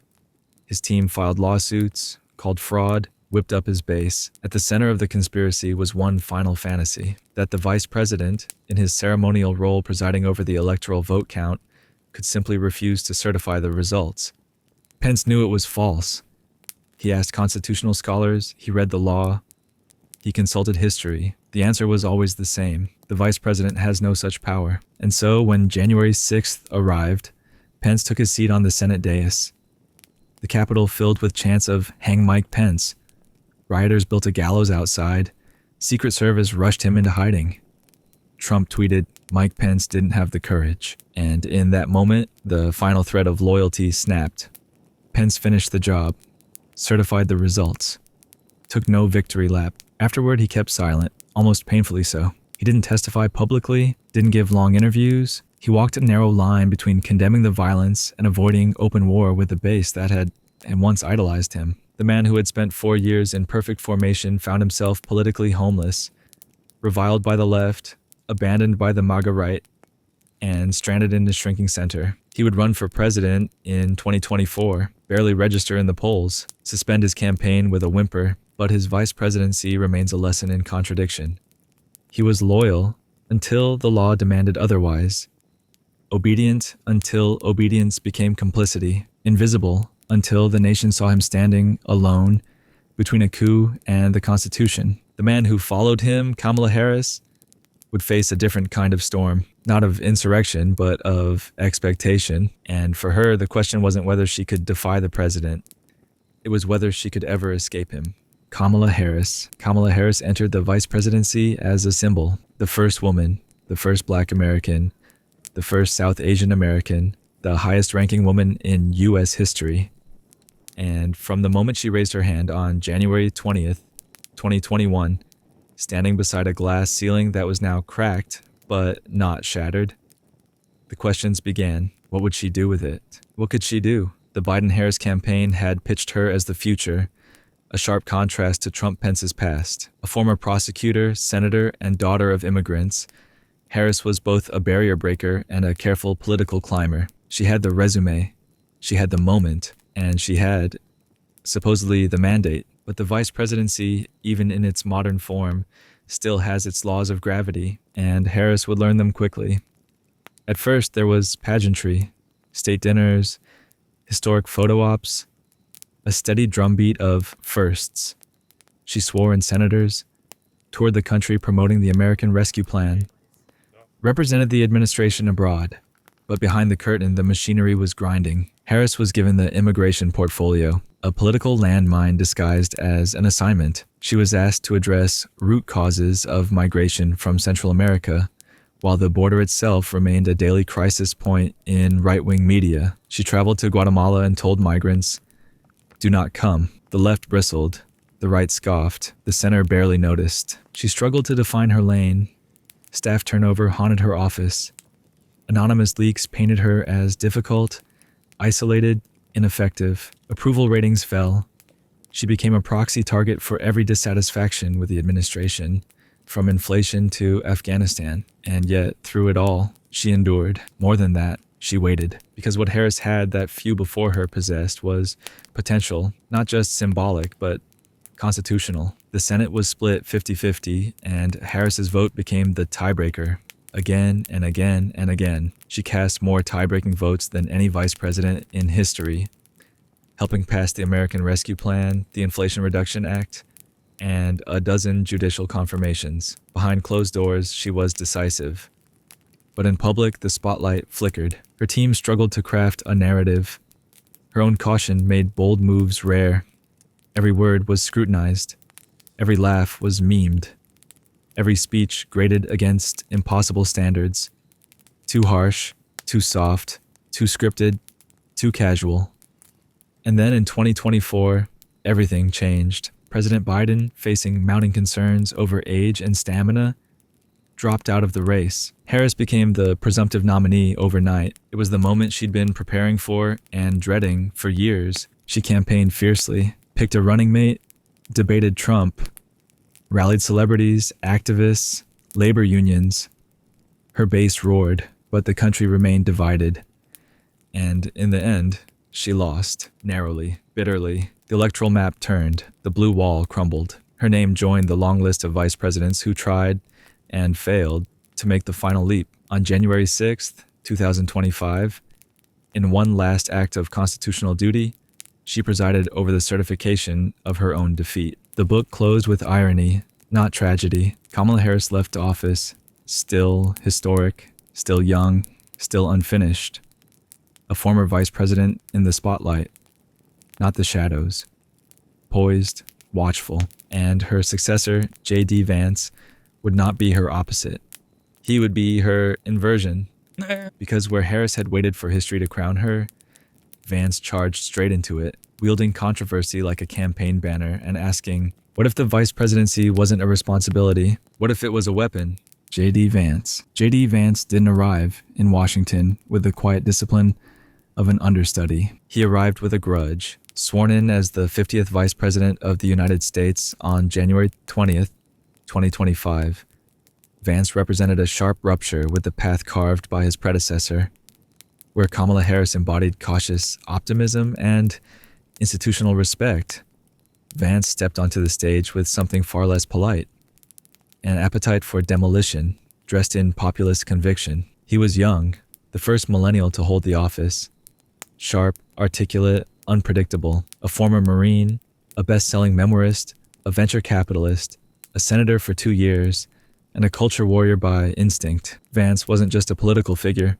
He was a signal, a declaration that the Trump movement wasn't a phase. It was a doctrine, and it had found its heir. But the vice presidency had changed too. Once an office of silence and soft influence, it was now something raw, exposed, and increasingly theatrical. And Vance didn't just accept that. He exploited it. From the beginning, he broke norms. Not through policy, but posture. He cast tie-breaking votes in a Senate that hovered on the edge of deadlock. He chaired panels on government de-wokification. He traveled to Europe and lectured NATO allies on the threat from within. He visited Greenland and told Denmark it was not doing a good job. His office leaked provocations, not policy memos. He bypassed legacy press in favor of direct-to-base podcast circuits, friendly billionaire influencers, and media ecosystems where conflict was the content. The old rules no longer applied, and Vance liked it that way. Where most vice presidents sought to unify, Vance divided. Deliberately, methodically, he understood something fundamental about the post-Trump political terrain. That outrage was a currency, and he knew how to spend it. He called federal agencies bloated and corrupt, dismissed universities as the enemy, referred to protesters as professional hysterics, floated the idea that childless people shouldn't govern, mocked journalists, amplified conspiracies, and accused immigrants falsely of eating pets. Each time he clarified, then doubled down, not to correct, but to widen the audience. And when criticism came, he smirked, because for Vance, the goal was never approval. It was disruption. He positioned himself not as an understudy to Trump, but as his amplifier, loyal but distinct, polished where Trump was brash, strategic where Trump was impulsive, and yet just as relentless in blaming the media, academia, immigrants, and the institutional state for America's decline. He called the DOJ a rogue state, claimed federal judges had no right to block presidential authority, floated legal theories that stretched constitutional elasticity to its breaking point. He treated norms like debris, background noise in a performance of grievance and cultural siege. But not everyone in the administration was convinced. Some saw Vance as too clever, too ambitious, too rehearsed. Trump loyalists whispered that he was already building his own base, that the vice president was planning long beyond the Trump years, that he was taking notes on everyone. And then there was the foreign policy stage. In a chillingly tense meeting with Ukrainian President Volodymyr Zelensky at the White House, Vance accused him of propaganda, challenged his integrity, dismissed the war as a distraction. The optics were brutal. A vice president contradicting an ally mid-crisis, mid-sentence, on live television. After the meeting, a deal was canceled. Cameras rolled. The message was unmistakable. This wasn't diplomacy. This was dominance. And yet, in his own way, Vance was fulfilling the vice presidency's darkest potential, not as a silent partner, not as a second in command, but as a megaphone for a movement that saw governance as combat and compromise as betrayal. For better or worse, the office had evolved again, no longer a waiting room, no longer a proving ground. Now, under J.D. Vance, the vice presidency had become something else entirely, a loaded chamber pointed at the next chapter.